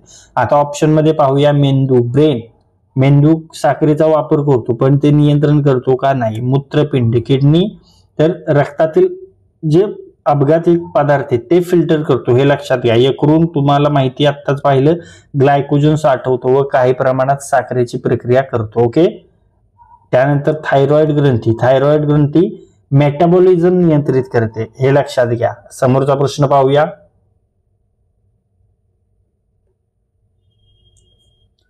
डॅश डॅश म्हणजे घटनाकारांचे मन, इच्छा व आकांक्षा जाणून घेण्याची गुरुकिल्लीचा होय. ओके. तर पहा, घटनेचा सरनामा, योग्य उत्तर आहे पर्याय क्रमांक 3, घटनेचा सरनामा. प्रेमबल हा भारतीय संविधानाचे प्रास्ताविक व आत्मा मानला जातो आणि तो घटनाकारांच्या मनातील उद्दिष्ट, इच्छांचा आराखडा आहे असं समजलं जातं, हे लक्षात घ्या. सर्वोच्च न्यायालयाने याला घटनाकारांच्या मनाचे प्रतिबिंब म्हटलंय. तसेच नानी पालकावाल्यांनी सरनाम्याला घटनेचे ओळखपत्र म्हटलंय. तसेच के.एम. मुंशी यांनी घटनेची कुंडली म्हणले. ओके. आणि पंडित नेहरू यांनी मांडलेल्या उद्दिष्टांच्या ठरावावर हा आधारित आहे, हे देखील लक्षात ठेवणं गरजेचं आहे. समोरचा प्रश्न पाहूया. भारतीय संविधानाच्या मसुदा समितीचे अध्यक्ष कोण होते? तर ते होते, आपणास सर्वांना माहिती आहे, डॉक्टर बाबासाहेब आंबेडकर. योग्य उत्तर आहे पर्याय क्रमांक 3, डॉक्टर बाबासाहेब आंबेडकर. मसुदा समितीची स्थापना कधी झाली होती? 29 ऑगस्ट. ओके. 29 ऑगस्ट 1947 ला मसुदा समितीची स्थापना झाली होती. अध्यक्ष पाहिले डॉक्टर बाबासाहेब आंबेडकर. मसुदा समितीमध्ये सदस्य किती होते मसुदा समितीमध्ये? तर ते 7 सदस्य होते, हे लक्षात घ्या. ओके. आणि डॉक्टर बाबासाहेब आंबेडकर यांनी मसुदा तयार केला आणि भारतीय संविधानाच्या प्रारूपाचं नेतृत्व केलं होतं. ओके. घटना समिती, आता हे तर झाले घटना संविधान मसुदा समिती. आता घटना समितीचे अध्यक्ष कोण होते? तर ते होते डॉक्टर राजेंद्र प्रसाद, हे लक्षात घ्या. आणि घटना समितीचे पहिले कार्यकारी अध्यक्ष कोण होते? तर ते होते डॉक्टर सच्चिदानंद सिन्हा. ओके. हे देखील महत्वाचे पॉइंट आहेत, लक्षात ठेवणं गरजेचं आहे. त्यानंतर पंडित जवाहरलाल नेहरू, तुम्हाला सांगितलं जस्ट, उद्दिष्टांचा ठराव कोणी मांडला? तर ते मांडला पंडित जवाहरलाल नेहरू यांनी. ओके. त्यानंतर समोरचा प्रश्न,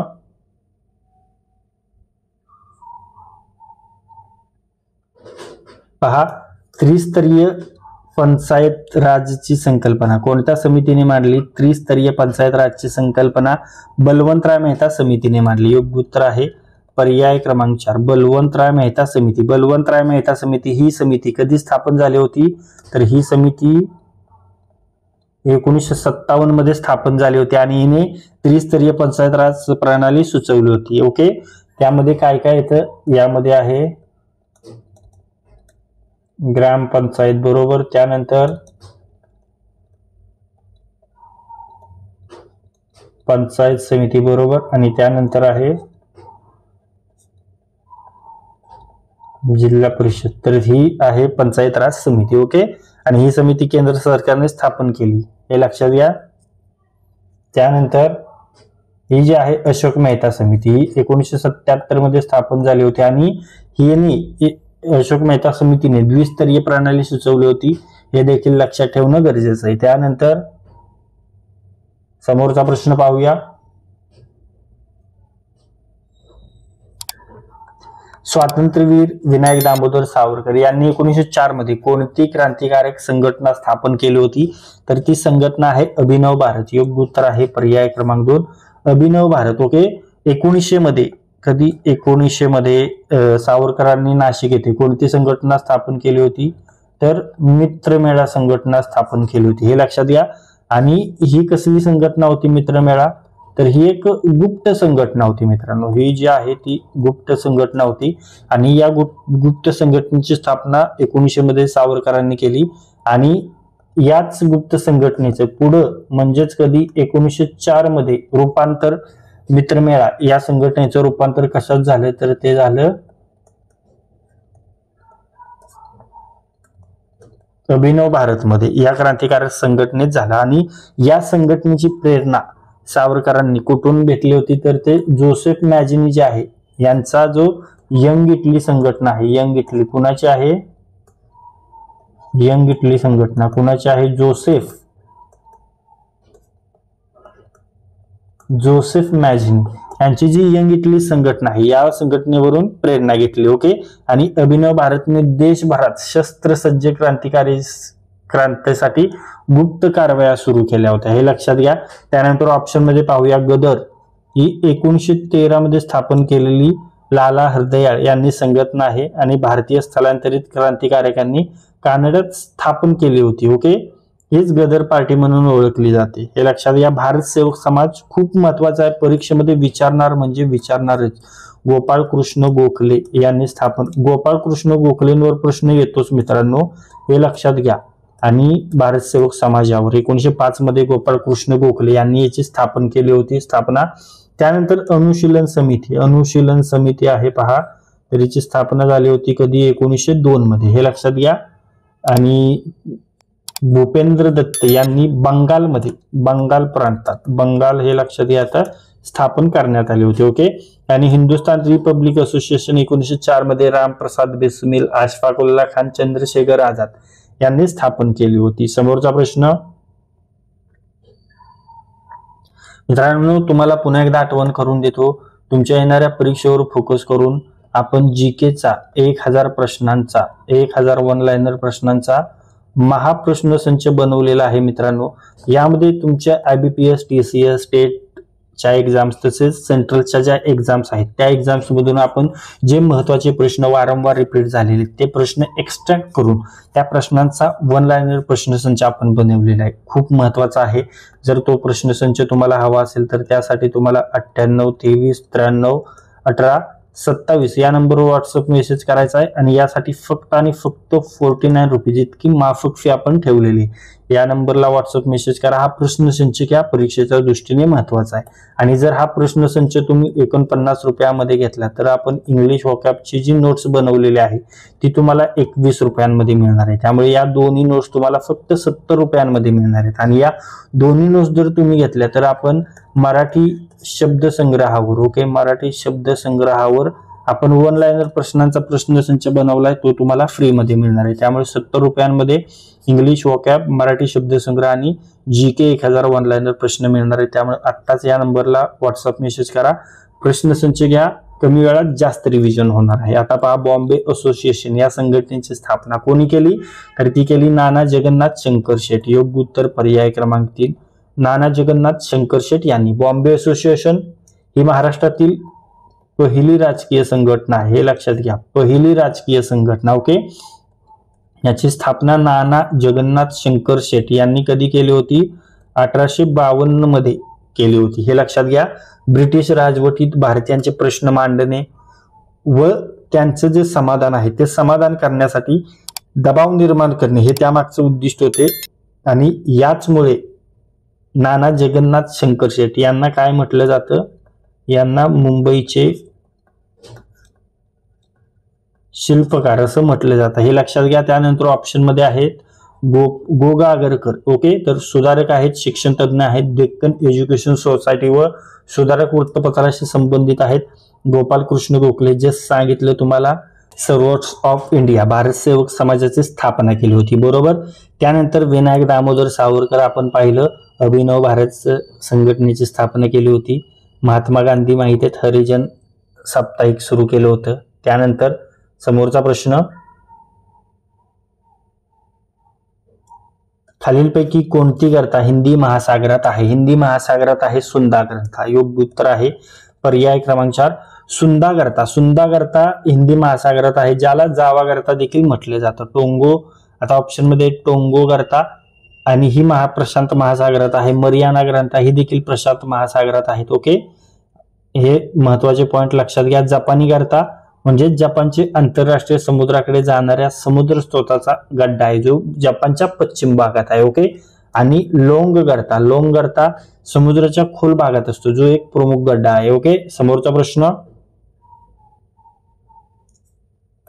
सील आणि वॉलरस मासे कोणत्या प्रदेशात आढळतात? सील आणि वॉलरस मासे टुंड्रा प्रदेशात आढळतात. योग्य उत्तर पर्याय क्रमांक 3 टुंड्रा प्रदेश. टुंड्रा प्रदेश हा शीत वाळवंट आहे. सील आणि वॉलरस मासे मुख्यतः टुंड्रा प्रदेशात आढळतात, ज्यात आर्टिक व अंटार्क्टिक प्रदेशांचा समावेश आहे. आणि हे मासे अत्यंत थंड हवामानात अस्तित्वात राहतात आणि म्हणूनच शीत वाळवंट म्हणजे म्हणूनच अशा टुंड्रा प्रदेशात सील वॉलरस असतात का तर हे थंड हवामानात अस्तित्वात असतात. आणि विषुववृत्तीय प्रदेश ऑप्शन मध्ये उष्णकटिबंधीय प्रदेश हा गरम प्रदेशांचा भाग आहे, त्यामुळे येथे सील किंवा वॉलरस मासे असतील का तर नाही. आणि जो भूमध्य सागरी हवामान प्रदेश आहे, हा प्रदेशात देखील शीत वाळवंटाच्या परिस्थितीने प्रमाणित नसल्यामुळे सील आणि वॉलरस मासे आढळत नाहीत. समोरचा प्रश्न पहा, व्हीआयएमपी प्रश्न आहे, परीक्षेमध्ये बऱ्याच वेळा विचारलेला प्रश्न आहे. व्हीआयएमपी जगातील सर्वात लहान देश कोणता आहे? तो आहे व्हॅटिकन सिटी. योग्य उत्तर आहे पर्याय क्रमांक 2. व्हॅटिकन सिटी हा जगातील सर्वात लहान देश आहे. क्षेत्रफळ किती आहे? फक्त आणि फक्त 44 हेक्टर, 0.17 चौरस मैल एवढंच आहे. व्हॅटिकन सिटी कोणत्या खंडात आहे? व्हॅटिकन सिटी आहे युरोप खंडात. ओके. आणि रोम शहरात स्थित आहे. हा एक धार्मिक देश आहे जो कॅथलिक चर्चचा मुख्यालय आहे. ओके, हे लक्षात घ्या. तर इंग्लंड, ऑस्ट्रेलिया आणि फ्रान्स हे जे देश आहेत हे मोठे देश आहेत. त्यांचा आकार व्हॅटिकन सिटीपेक्षा खूप मोठा आहे. आणि तुम्हाला एक प्रश्न विचारतो तुमच्यासाठी, जगातील सर्वात मोठा देश कोणता आहे? चला आन्सर कमेंट करा. तुमच्यासाठी प्रश्न आहे, जगातील सर्वात मोठा देश कोणता? चला कोण आन्सर राईट देते बघूया. जास्तीत जास्त आन्सर करा मित्रांनो, जास्तीत जास्त कमेंट करा. खूप इझी प्रश्न आहे. जगातील सर्वात मोठा देश कोणता आहे? आन्सर कमेंट करून सांगायचंय. ओके, राईट आन्सर केले असणार तुम्ही सर्वांनी, तर तो देश आहे रशिया. समोरचा प्रश्न पाहूया. भारतामध्ये नोटबंदी कधी झाली होती? हा देखील प्रश्न विचारला जातो मित्रांनो. तर ती 8 नोव्हेंबर 2016 मध्ये झाली होती. योग्य उत्तर पर्याय क्रमांक 3, 8 नोव्हेंबर 2016 या रोजी रात्री 8 वाजता पंतप्रधान नरेंद्र मोदी यांनी 500 व 1000च्या नोटा चलनातून बाद केल्याची घोषणा केली होती. ओके, यामागील उद्दिष्ट काय होता? तर काळा पैसा, बनावट चलन आणि भ्रष्टाचार रोखणे. यानंतर बाजारात 2000 आणि 500च्या नवीन नोटा आणल्या होत्या, हे लक्षात घ्या. आणि सध्या 2000 ची नोट पुन्हा रद्द करण्यात आली, हे देखील लक्षात ठेवणं गरजेचं आहे. समोरचा प्रश्न, पेटीएम या कंपनीचे संस्थापक कोण आहेत? ते आहेत विजय शेखर शर्मा. योग्य उत्तर पर्याय क्रमांक 2, विजय शेखर शर्मा. पेटीएम ही भारतातील एक डिजिटल पेमेंट व ई कॉमर्स सेवा देणारी अग्रगण्य कंपनी आहे. जी स्थापना विजय शेखर शर्मा यांनी कधी केली होती? 2006 मध्ये केली होती. कंपनीचं मुख्यालय नोएडा, उत्तर प्रदेश येथे. ओके, समोरचा प्रश्न पाहूया.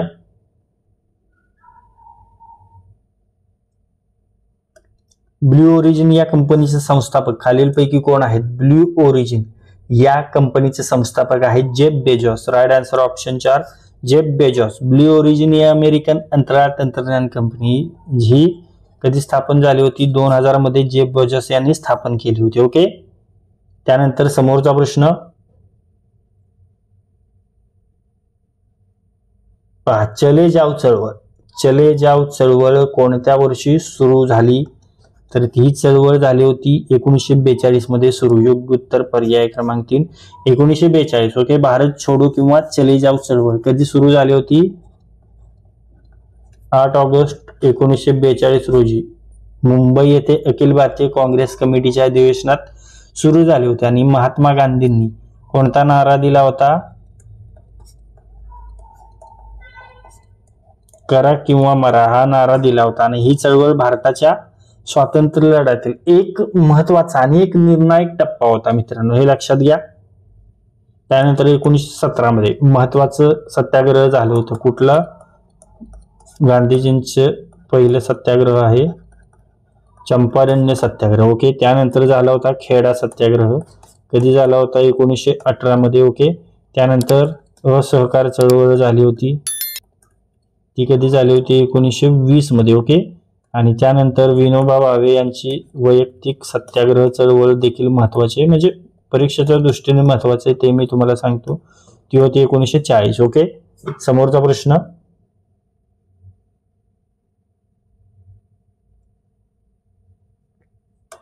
पुणे करार कोणामध्ये झाला? पुणे करार डॉक्टर बाबासाहेब आंबेडकर व महात्मा गांधी यांच्यामध्ये झाला. योग्य उत्तर पर्याय क्रमांक 3, डॉक्टर बाबासाहेब आंबेडकर व महात्मा गांधी यांच्यामध्ये. ओके, पुणे करार कधी झाला होता?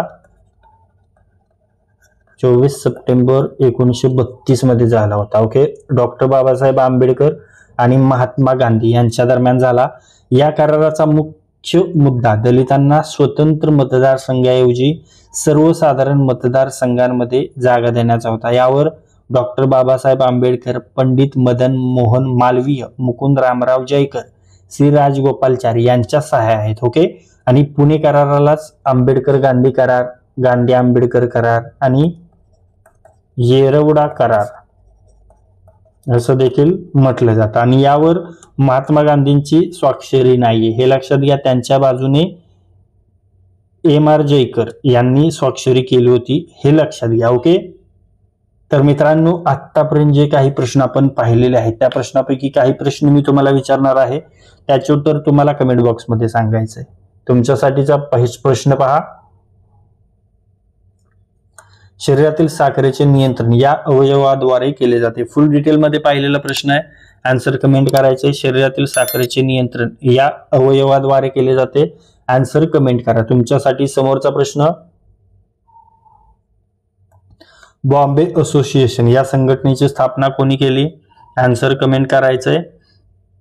बॉम्बे असोसिएशन या संघटनेची स्थापना कोणी केली या प्रश्नाचे उत्तर तुम्हाला कमेंट करायचंय. फुल डिटेल मध्ये पाहिलेला प्रश्न आहे. ओके, तर मित्रांनो, तुम्हाला पुन्हा एकदा आठवण करून देतो, तुमच्या येणाऱ्या परीक्षेवर फोकस करून आपण 4 टेस्ट घेऊन आलोय. 4 टेस्ट सिरीज तुमच्यासाठी आणली. यामध्ये 4 टेस्ट मिळणार आहेत. 4 फुल लेट टेस्ट आहेत. IBPS पॅटर्न नुसार टेस्ट आहेत. ओके, जशी तुमची IBPS परीक्षा घेणार आहे तर IBPS पॅटर्न नुसार टेस्ट आहेत हे लक्षात घ्या. यामध्ये क्वेश्चन आहे, क्वेश्चनचे 5 ऑप्शन्स आहेत. 5 ऑप्शनचे जे आन्सर आहे त्या आन्सरचं तुम्हाला एक्सप्लेनेशन मिळणार आहे आणि जे 4 रिमेनिंग ऑप्शन्स आहेत त्याचं देखील तुम्हाला एक्सप्लेनेशन मिळणार आहेत. म्हणजे तुमचं उत्तर बरोबर आहे तर का बरोबर आहे आणि चुकलेलं आहे तर का चुकलेलं आहे हे तुम्हाला अनालिसिस करता येणार आहे. त्यामुळे टेस्ट सिरीज सॉल्व्ह करा मित्रांनो. आणि टेस्ट सिरीज सॉल्व्ह केल्यामुळे तुमचा जो परीक्षेमध्ये टाइम मॅनेजमेंटचा गोंधळ आहे तो गोंधळ मॅनेज करता येतो आणि परीक्षेमध्ये जो तुमचं प्रेशर असतं, दडपण असतं ते देखील तुम्हाला मॅनेज करता येतं. आणि या टेस्ट घेण्यासाठी तुम्हाला काय करायचंय तर तुम्हाला सिंपली 98 23 93 18 27 या नंबरवर व्हॉट्सअप मेसेज करायचा आहे आणि फक्त 79 रुपीज इतक्या माफक फी मध्ये या 4 फुल लेंथ टेस्ट तुम्हाला मिळणार आहेत. त्यामुळे या टेस्ट सिरीज घ्या, सॉल्व्ह करा, परीक्षेमध्ये याचा फायदा होणार आहे. यासोबत तुम्ही तुमच्यासाठी आपण GK 1000 वन लाइनर प्रश्नांचा महाप्रश्न संच देखील बनवलेला आहे. या महाप्रश्न संचामध्ये आपण TCS, IBPS, स्टेट्स एक्झाम्स तसेच सेंट्रलच्या ज्या एक्झाम्स आहेत त्या एक्झाम्समध्ये जे वारंवार रिपीट झालेले महत्त्वाचे प्रश्न आहेत ते महत्त्वाचे GKचे प्रश्न एक्स्ट्रॅक्ट करून त्यावर आपण 1000 वन लाइनर प्रश्नांचा महाप्रश्न संच बनवलेला आहे. आणि हा महाप्रश्न संच जर तुम्हाला हवा असेल तर याच नंबरला व्हॉट्सअप मेसेज करायचा आहे आणि यासाठी फक्त 49 रुपीज इतकी माफक फी ठेवली. त्यासोबत इंग्लिश वॉकॅबची नोट्स देखील आपण तुम्हाला देतोय. त्यासाठी फक्त 21 रुपये फी आहे. म्हणजे जर हा 49 रुपयाचा महाप्रश्न संच घेतला तर ही 21 रुपयांमध्ये मिळणार आहे. याची ओरिजिनल प्राइस आहे 39 रुपये हे लक्षात घ्या. आणि या नोट्स जर तुम्ही 70 रुपयांमध्ये घेतल्या तर तुम्हाला मराठी शब्दसंग्रहावर आपण वन लाइनर प्रश्नसंच बनवलेला आहे तो तुम्हाला फ्री मध्ये मिळणार आहे. म्हणजे फक्त 70 रुपयांमध्ये तुम्हाला वोकॅब, मराठी शब्दसंग्रह आणि GK 1000 वन लाइनर प्रश्न मिळणार आहे. त्यामुळे आत्ताच या नंबरला व्हॉट्सअप मेसेज करा, प्रश्नसंच आणि आपल्या अभ्यासाला एक वेगळी दिशा द्या. तर मित्रांनो, या व्हिडिओमध्ये आज आपण तुमच्या येणाऱ्या ससून सर्वोपचार रुग्णालय भरती 2025 वर फोकस करून ससून सर्वोपचार रुग्णालय पुणे भरती 2025 साठी जे आवश्यक अति महत्त्वाचे सामान्य ज्ञानाचे PYQ प्रश्न आहेत ते सामान्य ज्ञानाचे PYQ प्रश्न आपण फुल डिटेल मध्ये अभ्यासलेले आहेत. आणि हे सर्व प्रश्न आपण IBPS पॅटर्न नुसार पाहिलेले आहेत. हे सर्व IBPS PYQ आहेत. त्यामुळे तुमच्या येणाऱ्या परीक्षेमध्ये या व्हिडिओमधील 4 ते 5 प्रश्न तुम्हाला नक्कीच दिसणार आहेत. त्यामुळे हा व्हिडिओ जास्तीत जास्त वेळा रिवाइज करा. आणि जर हा व्हिडिओ तुम्हाला युजफुल वाटला असेल तर या व्हिडिओला लाईक करा. हा व्हिडिओ आपल्या कमीत कमी 10 मित्रांसोबत शेअर करा. आणि जर हा व्हिडिओ तुम्ही पहिल्यांदाच आपल्या स्मार्ट एक्झाम चॅनलवर पाहत असाल तर आपल्या स्मार्ट एक्झाम चॅनलला सबस्क्राईब करा आणि बेल आयकॉनला हिट करा. तर लाईक करा, शेअर करा आणि सबस्क्राईब करा. थँक्यू.